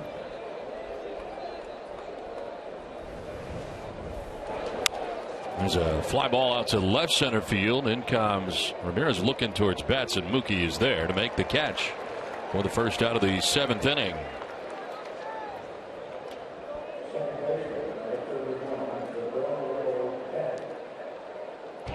Red Sox baseball in Nesson is brought to you by Southwest Airlines. Book your low fare now at southwest.com. One out here in the 7th inning as it brings up Gregorio Petit, who is 1 for 2. He singled and scored a run in the 5th inning. There's a pitch in there for strike one. Miley nearing 100 pitches, working here with 1 out in the 7th inning. That is pitch 98. There is action in the Red Sox pen. We saw Mujica up earlier. Now it is the left-hander Tommy Lane. Worked in the game last night, and Swihart gets a foul tip there. Anytime you see some catcher gets hit right now, it's like heads up, man. Underneath the throat almost. Doesn't look like he has much protection back there, does it? The gear just looks so small. 100th pitch going to miss up and away. The longest outing this year is right now for Wade Miley. Longest previous had been 5 2/3. 6 1/3 deep so far here today. And he's able to strike out Petit. That is the 3rd strikeout for Miley. First K since the 3rd inning. You know, he gets going boom, boom, boom. And the last pitch he puts him away with a changeup. Away, pulling off like that. He finished last inning with 3-1 pitches to, who was that last inning? Oh, Chris Young. He threw him back-to-back 3-1 changeups. This is a positive outing, to say the least. I mean, I know it was so bad last time out, but he looks good today. I mean, still the same tempo, getting and throwing it. This is headed out towards deep right center field. On the run is Betts. So is Holt. Look out. And it is Brock Holt stepping in front of Betts at the last possible second to make the grab that ends the top of the 7th. 3-1 New York.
People's United Bank. The Yankees and Red Sox play the finale of this 3-game series tomorrow night on ESPN. Then Monday, Tuesday, and Wednesday, the homestand continues against Tampa Bay. All-night games with an off day Thursday before the Red Sox head on one of their longest road trips of the year. Toronto, Oakland, and 4 in Seattle before coming back home to take on Texas and Los Angeles. So that's going to be a long trip for the Red Sox. Begins in the American League East, ends up in the American League West. Wade Miley through 7 innings, giving up 3 runs today. He did a nice job. He really did. I don't see him coming back out, but talk about a guy that didn't walk anybody. A lot of ground balls, the last out being a fly ball, but he did his job. If it wasn't for Gardner, he'd be styling right now. Wade Miley, 102 pitches. Tired the last 7 Yankees he faced in the game. Bottom third in the Red Sox order, Brock Holt, Xander Bogaerts, and Blake Swihart. And here's a blooper to right center field. On the run is Ellsbury. He has plenty of time. That kind of speed getting over into right center to make the catch. Get immediate care without leaving the ballpark at the Beth Israel Deaconess Medical Center First Aid Station behind Section 12 on the lower concourse. BIDMC is the official hospital of the Boston Red Sox. Chris Martin, a right-hander up now for New York. Well, he looks like he's about 6'8", too. Yeah. A lot of hard throwing guys out in that bullpen for New York.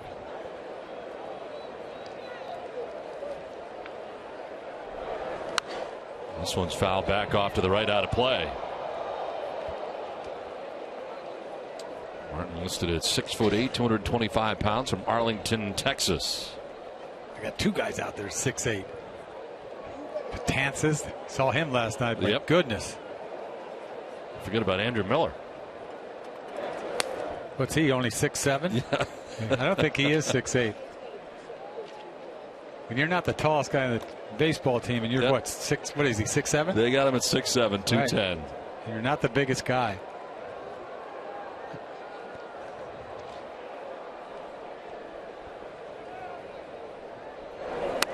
Bogarts thought about it, couldn't pull the trigger, and Eovaldi's still throwing hard.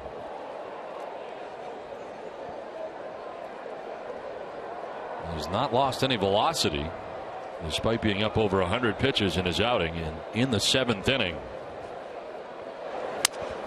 A little pop up back at second base, and Petit, the second baseman, out in short center. 2 down. Well, don't miss Red Sox Game Day Live, presented by DCU, Digital Federal Credit Union, Monday at 6:30. TC and Wake will preview Clay Buchholz's 6th start of the season as the Red Sox open up a 3-game series with the Rays. DCU, Digital Federal Credit Union. What can DCU save you?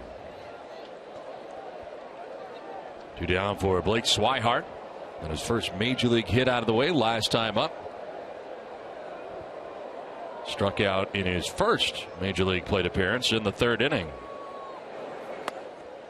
Blake Swihart's family just arriving. His mom and dad here at the ballpark as they come from Albuquerque, New Mexico, to be here for this major league debut today. They didn't see the hit? I don't think so. Walked in? No, I think they just got here.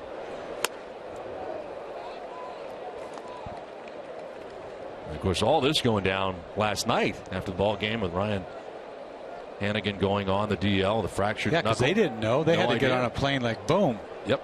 And here they are.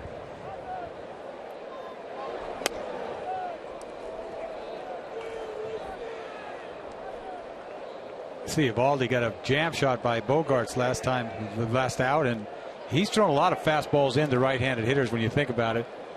Napoli, Ramirez, he's shown everybody in right-handed.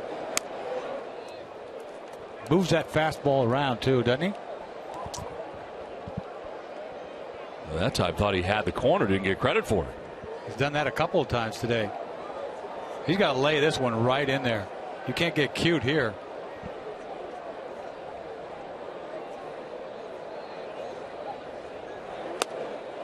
That's it by him in 95, kind of running away. I mean, he's still got it. I mean, this guy consistently airs it out 95 all day long. We've seen a lot of breaking balls, but this ball's by him. It's a ball. A little too aggressive there. Swihart, did he go? No. And he works a walk here with 2 down in the inning.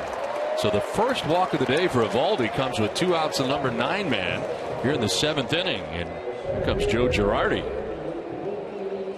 He holds up on this ball nicely. First walk by Eovaldi. So that'll do it for Eovaldi here, leaving with 2 outs in the 7th inning, responsible for Swihart at first. Chris Martin making his way in. It's 3-1 New York. The pitching change from Fenway.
3-1, the Yankees have the lead over the Red Sox. 2 outs here, and Eovaldi leaving this game. Chris Martin into the game. His 13th appearance without a record.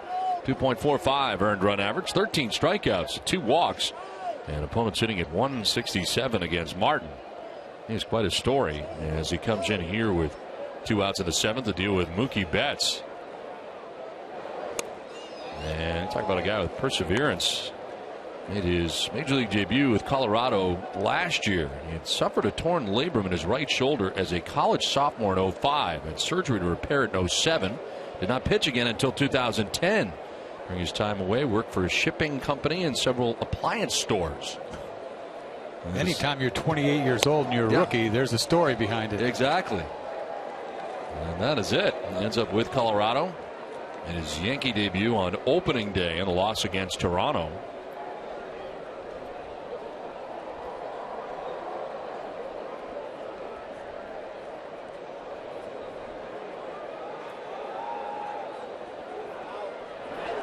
This is in the air to deep left field, back towards the monster seats, and it is high off the wall. Getting a jump from first was Swihart. He's going to try and score. The throw to the plate will be late, and the Red Sox are back within a run. And that nearly got out of here for Mookie Betts, just a few feet short of tying this game. But as it is, it's now 3-2, New York on top. Mookie sitting all over a 2-0 fastball and gets it. And off the bat, you think this ball's gone, but left center field, you got to get it all. You got to lift this thing, and it goes about 3/4 of the way off the wall. Oh, not even that, way up off the wall, maybe a couple feet from a home run. This game would have been tied, but Swihart scores easy from first base, and it probably should be tied. Tough luck here in Fenway Park. Now Dustin Pedroia trying to bring in the game-tying run, and will take a pitch outside. Pedroia with a solo shot in the 4th inning, a 1-for-3 day.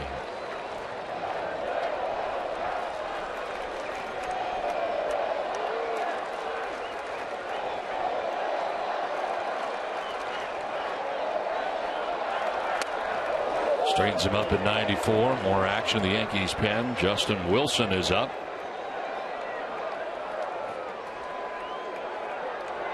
Waldy charged with that run. So 2 runs in 6 2/3. The book closed on the Yankees starter. Here we go again, 2-0.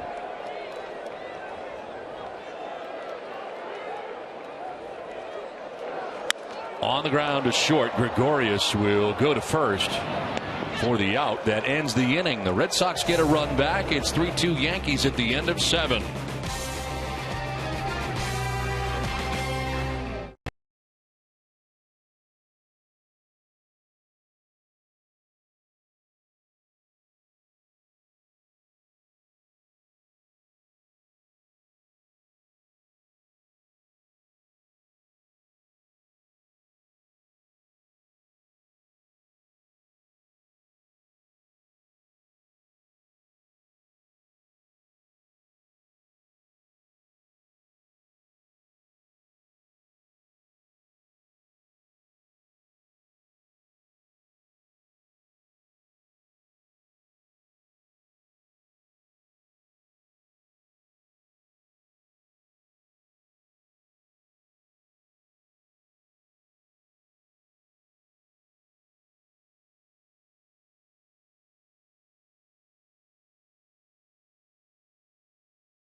The 1975 Red Sox in honor of their 40th anniversary.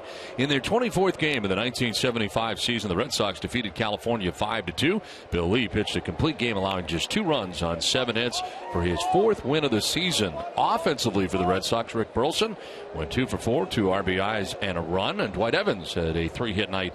Jim Rice hit his 5th home run of the season. On to the 8th inning. It is 3-2 now as the Red Sox get a little bit closer and bring on their second pitcher of the day. Jumping back out of the way, Jacoby Ellsbury on first pitch from Tommy Lane into his 6th game of the year. Without a record of 4.76 earned run average. He's worked in 5 2/3, 5 strikeouts, and opponents hitting at .286 against Lane. So Wade Miley today going the first 7 innings and throwing 102 pitches.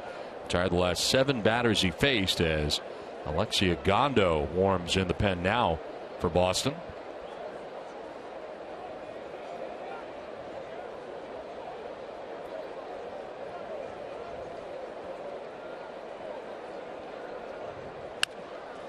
One hopper that explodes on Pedroia, picks it nicely in the backhand and throws out Ellsbury. Nice play by Dustin Pedroia.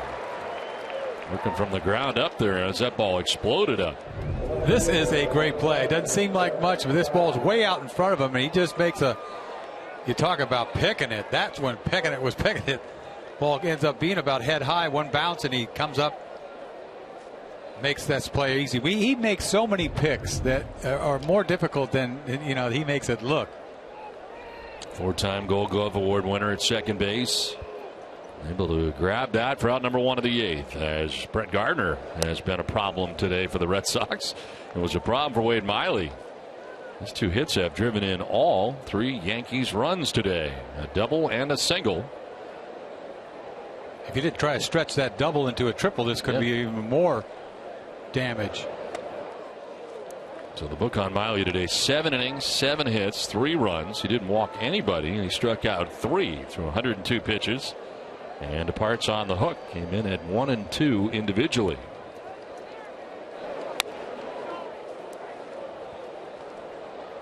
Lane falling behind 3-0.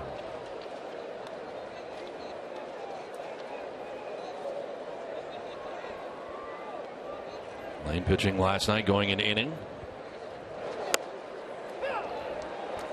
He hit Teixeira, and of course that ricochet hit Hannigan in the hand.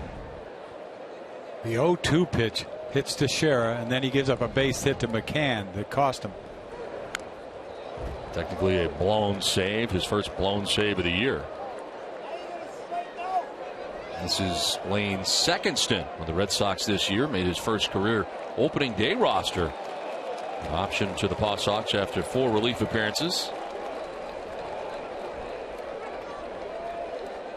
Pitching for the Paw Sox as the closer, had racked up 3 saves in his most recent time in Pawtucket. 5 scoreless innings with the Paw Sox. On the ground is short for Xander Bogaerts. A hop and a throw, 2 down. Set it down to Adam. Well done, Alex Rodriguez, ready to step up to the plate. He hit his 660th home run of his career yesterday, tying Willie Mays on the all-time home run list. A-Rod's path to 660 will always be in question because of his documented use of PEDs. Now, according to the New York Post, the fan who caught the ball last night, his name is Mike Schuster, a Red Sox fan, said he's not giving A-Rod the baseball back. Yankee security reportedly tried to get the ball. They were unsuccessful. As for A-Rod, he says he's not going to try to get the baseball back either. By the way, the fan told MLB.com that he bought the last single ticket remaining to sit in the monster seats last night. How does he know it was the last ticket sold? How would he know that? That's what he said. That's what he told MLB.com. That's what he told MLB.com. That sounds great, doesn't it? The last story sound that much better, doesn't it? That much more dramatic. That's the guy. There he is. Last ticket. And A-Rod is not going to have that baseball. The wrong guy caught it. Right? Now, Tommy Lane replaced. He retires both batters that he faced, Jacoby Ellsbury and Brett Gardner. And the Red Sox back into that pen again.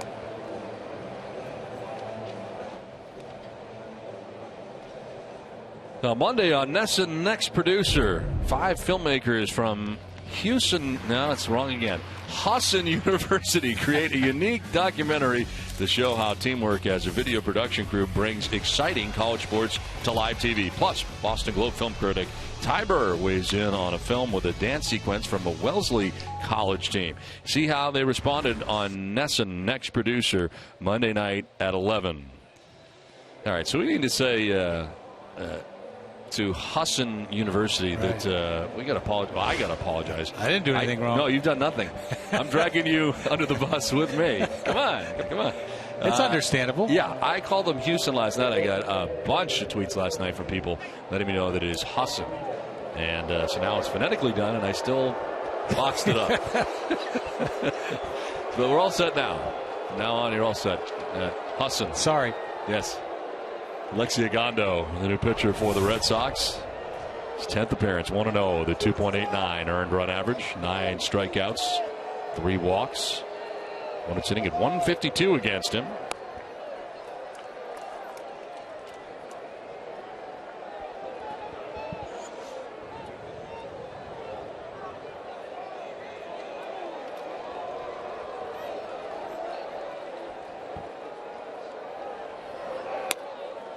Outside from Ogando, falling behind 2-0. Ogando's done such a great job this year. He's done everything that they hoped he could be. When he signed with the Red Sox, you're thinking, boy, I can come back and do what he used to do with the 95 fastball, and his control's been decent. All back above us. Now look back on A-Rod's, some of his at-bats today. A-Rod grounding out 3 times. You see all the breaking balls that he just tops and rolls over. Once again, this ball has a little break to it. Coming in on him, kind of jams him a little. Once again, 5-3. He could wear out the third baseman with breaking balls down and in. Rondo battles back. He was down 2-0, but now 2-2. Multiple innings last time out for Ogando. Season high 2 scoreless innings. Back on April 27th against Toronto as part of this homestand. That's a pitch you need. That slider puts right-handers away. That can too, if you paint.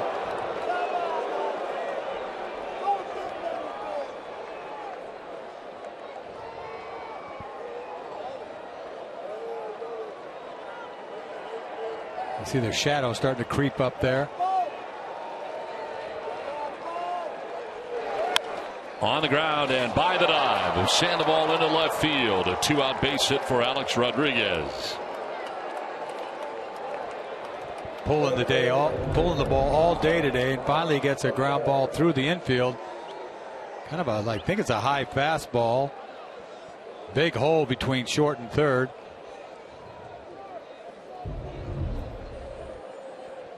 So a 2-out base runner here for New York, and it brings up Mark Teixeira.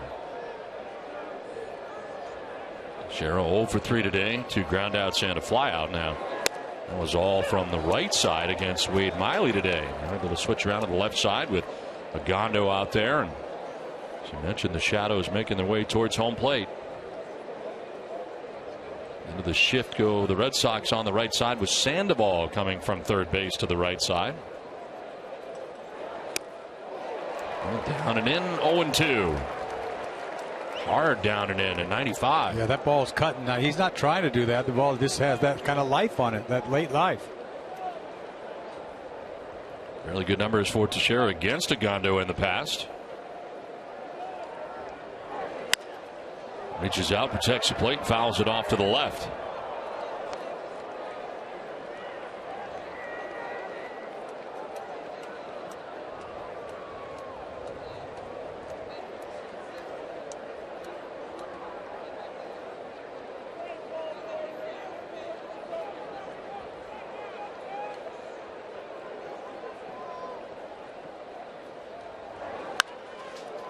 Into the shift and right to Pedroia in short right field, who throws out to Teixeira and ends the top of the 8th inning. It's on to the bottom of the 8th. It's 3-2 New York.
Southwest Airlines. Book your low fare now at southwest.com. Now back at Fenway, where today's game summary is brought to you by Xfinity. Valdi leaving this game. He goes 6 2/3, 7 hits, 2 earned runs. As the Red Sox Wade Miley goes 7 innings, giving up 3 earned runs on the hook. Dustin Pedroia with a home run today. As David Ortiz leads it off and fouls it off to the left out of play. A pitcher for New York into the game as Justin Wilson checks in. His 12th appearance, 1-0 with a 3.86 earned run average.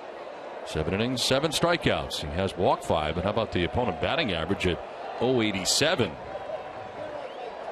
Got him in here to face David Ortiz to begin this inning. Well, he could rush it up there too. Left-hander, throws 95, and they know this guy out there, forget about it. We don't want to see him. I wonder if this is one and done here for Justin Wilson.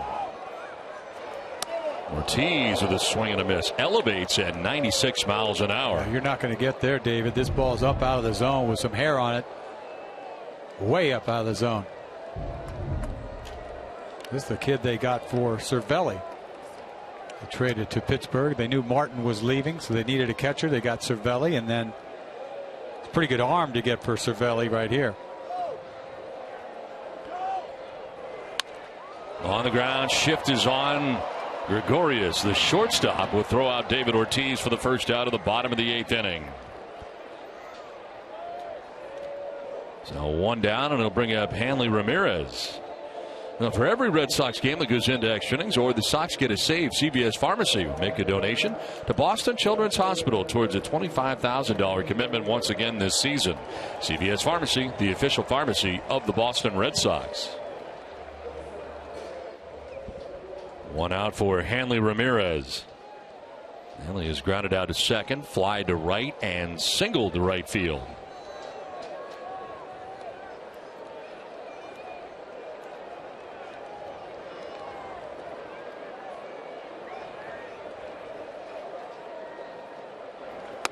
Now, as the shadows creep up over home plate, did you feel like you had an advantage when home plate was in the shadows at all as a pitcher? I did. Yep. I did. You know, I didn't really know what it was like to hit in the shadows, but I figured I had some sort of advantage that they couldn't pick up spin. That's what I always thought. I couldn't pick up spin when I was hitting with the lights on. It didn't matter. But so they tell me you can't pick up the spin.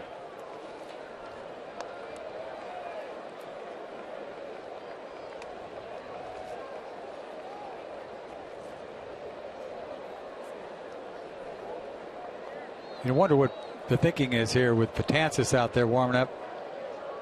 I thought he may just be in for Ortiz and then bring him in, but not the case. So Girardi sticking with him here for Ramirez, a lefty-righty matchup.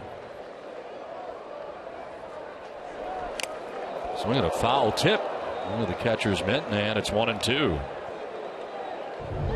Hanley all geared up for a fastball, curveball, down and away. Can't get there.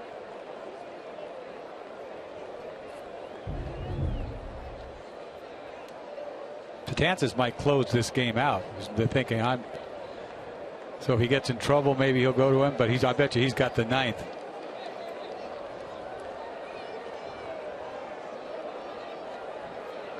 Ramirez 0 for 2 in his career against Wilson, as that bounces in for a ball 2. 2-2.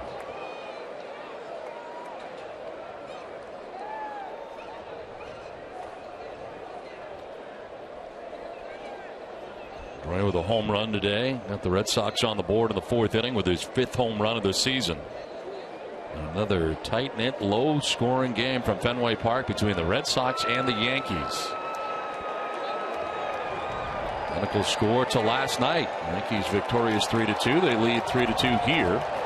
With 1 out in the bottom of the 8th. Ramirez thought about it. He'll take the ball. Full count.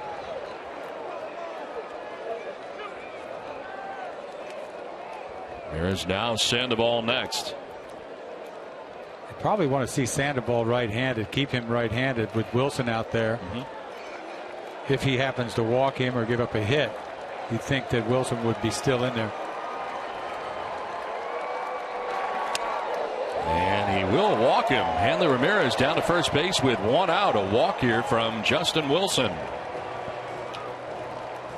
I'll remind you to stay tuned tonight following WB Mason Extra Innings Live. A Red Sox final presented by Uno's. TC and Jim will have more reaction to today's game and preview tomorrow's pitching matchup in the series finale between Adam Warren and Joe Kelly. One out here in the 8th with Hanley Ramirez at first base. And there's Pablo Sandoval. He's had a 2-hit day. Well, that was against the Yankees starter, Nathan Eovaldi. Elevates, and boy did he ever. That was way up. Boy, that must look good coming in, like it's right there, and then it just starts rising halfway there. We've seen Sandoval has been able to get up on top on some of those, but that one pretty tough to get up on top of. As the toss over and Hanley Ramirez back to the bag.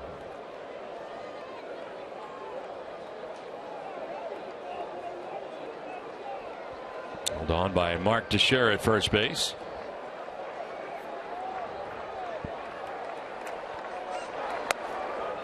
Up again at 95. Not chasing this time.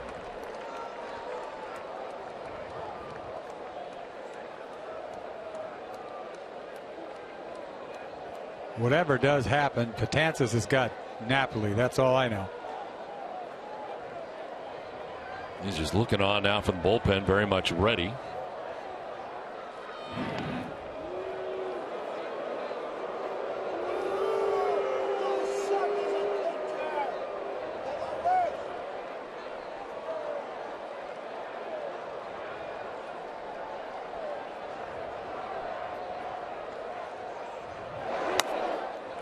Outside for ball 2, 2-1.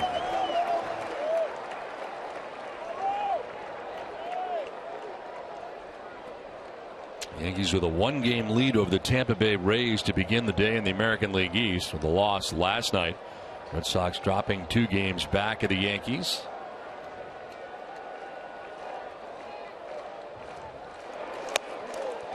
It's now 3-1, and everything has been up to Sandoval.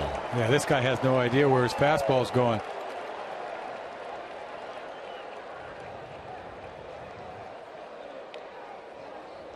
Mike Napoli waiting on deck. 1 out. Hanley Ramirez at first base.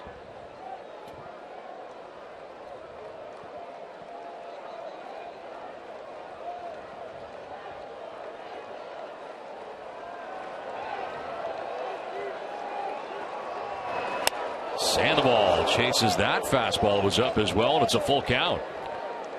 It was tempting right there. This ball, I think it has plate. Fastball, middle, up.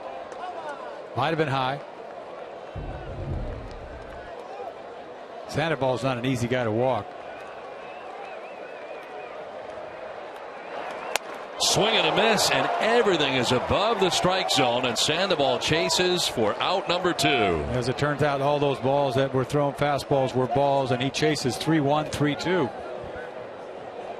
And Girardi pops out of the dugout, has Dylan Betances ready to go. He's on his way in. It's 3-2 New York. Pitching change from Fenway Park.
here in the last half of the 8th inning.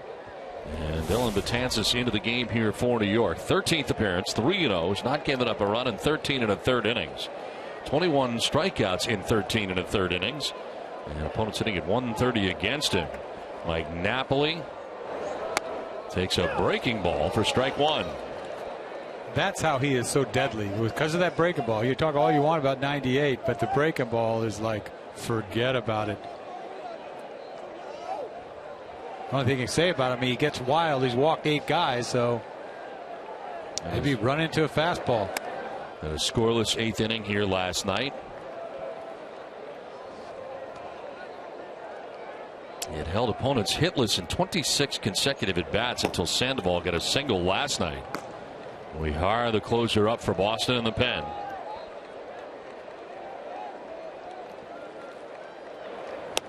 Napoli will take strike 2.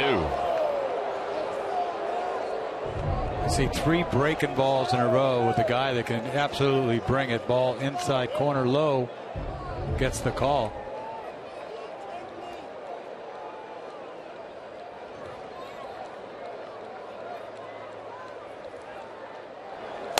Napoli strikes out 98 and up. Betances strikes out the only man that he faces. 3-2 Yankees.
Performance, and it is the day here today by Brett Gardner.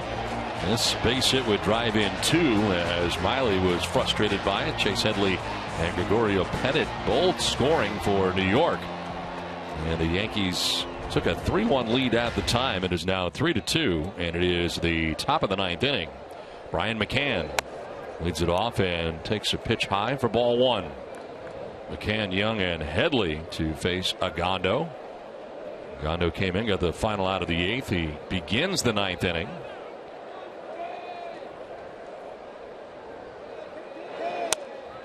Red Sox have more action in the pen. Craig Breslow, veteran lefty, up in the pen.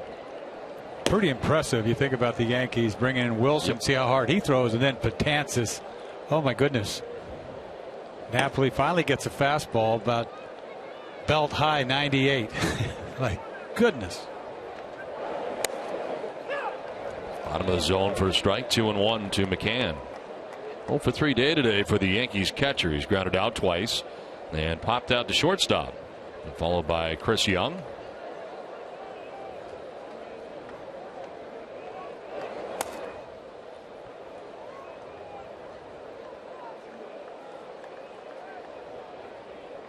Chance is still in the dugout.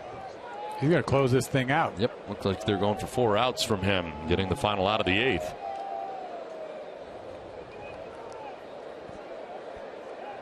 Nobody in the pen.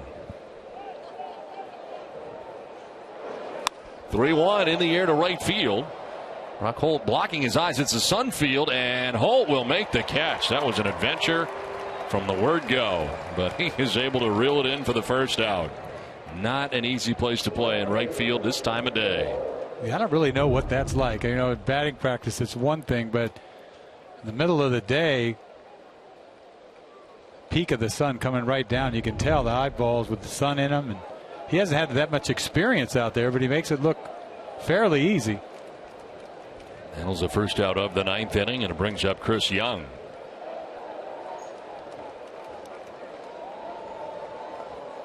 Young with one of the Yankees' 8 hits today.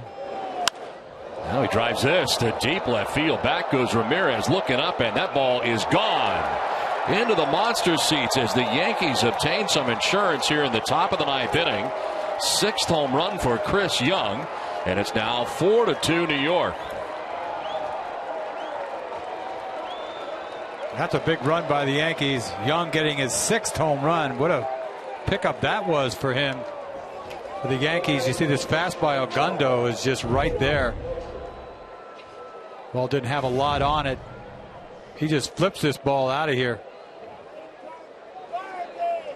A double earlier, home run there, 4-2 Yankees. Our Toyota play of the game right there, with 1 out now in the inning.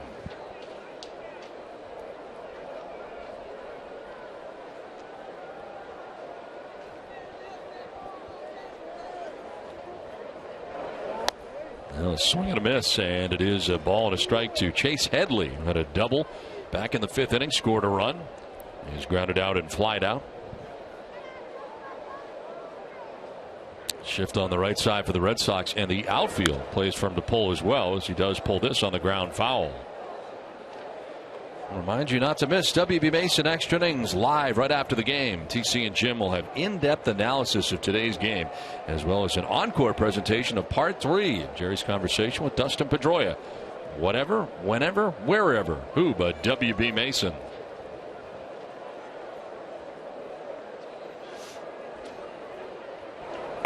One-two pitch outside.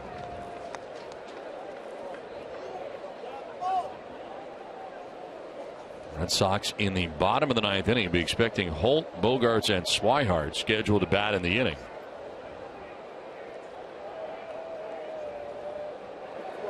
And the deficit right now will be 2 runs instead of 1. Big home run in this inning by Chris Young.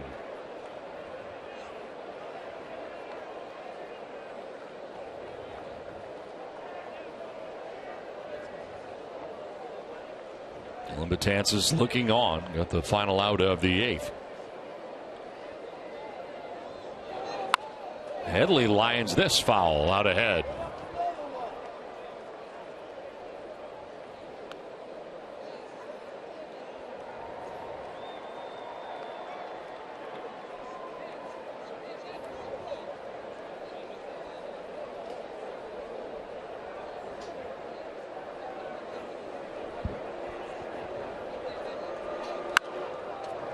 Now foul the other way down the left field line, out of play.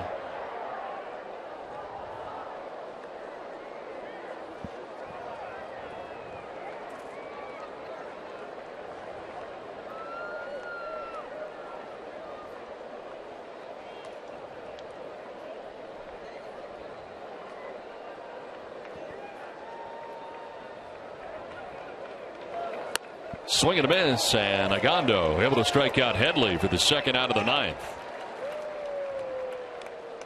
A lot of fastballs in that sequence, and he breaks out the changeup. Ball's middle, but he fools him again on the off speed. So 2 down here in the 9th inning. Here is Gregorio Petit, who singled back in the 5th inning. A 1-for-3 day for the Yankees second baseman.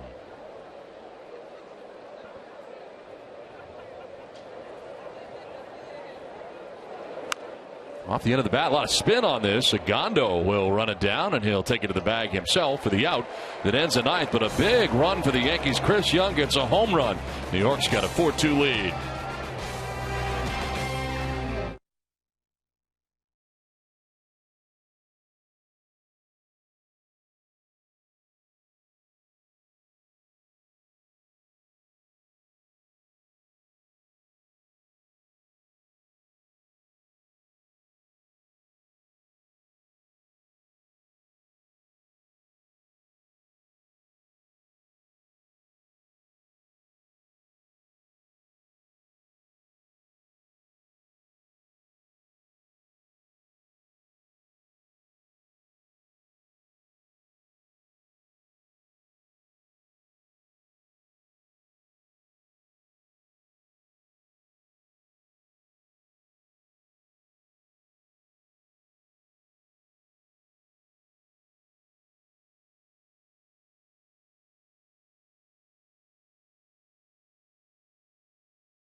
Southwest Airlines. Book your low fare on southwest.com.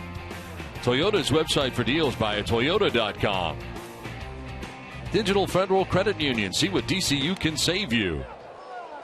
Yankees have a 4-2 lead over the Red Sox. To the bottom of the ninth inning we go. Brock Holt leading it off. Xander Bogaerts.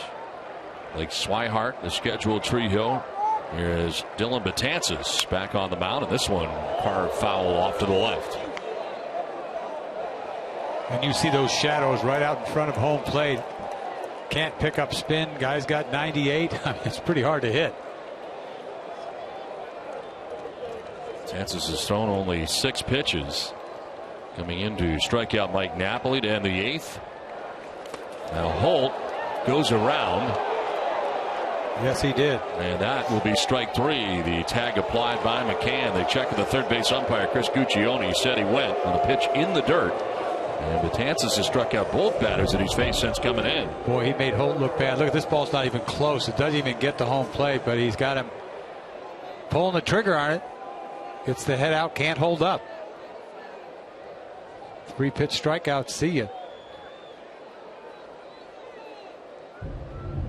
So 1 down in the 9th for Xander Bogaerts.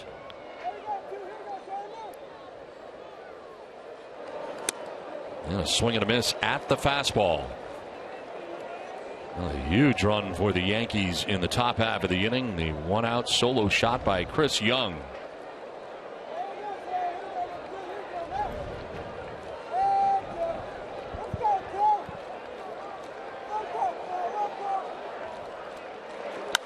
Bogaerts fouling it off to the right, out of play. Nothing but fastballs to Bogaerts so far, and he's down 0-2.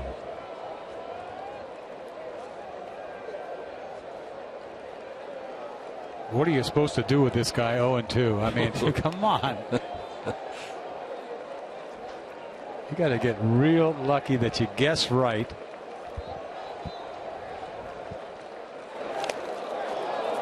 Did he go? No, says Jeff Nelson, first base umpire, as it goes to the breaking ball and it ends up in the dirt. Once again, you can't pick up spin. This ball's down the way, not even close, and he almost goes at it.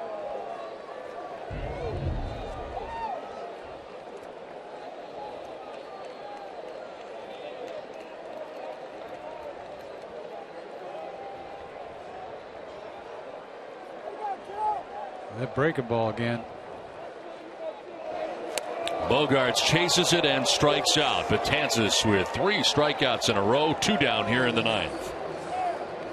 This kid is absolutely filthy, you know, but I don't care if there's shadows or not. This guy's got a nasty breaking ball that could put anyone away. Right-handed, left-handed, whatever.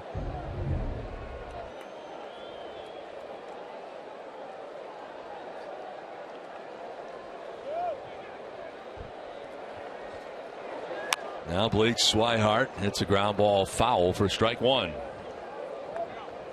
It's an accomplishment just hitting it. Swihart in his major league debut today. Strikeout victim in the 3rd. A base hit in the 5th. Walked and scored in the 7th. This is a reality check for him. This is definitely the big leagues when you're facing Dylan Betances.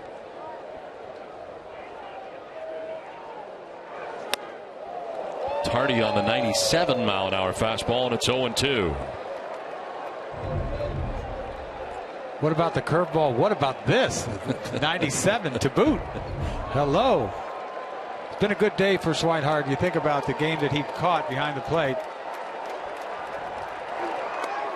The breaking ball for strike 3 to end the ball game. Betances strikes out all 4 batters that he faces, picks up his first save of the year, and the Yankees have taken the first 2 games of this 3-game series as they win today 4-2.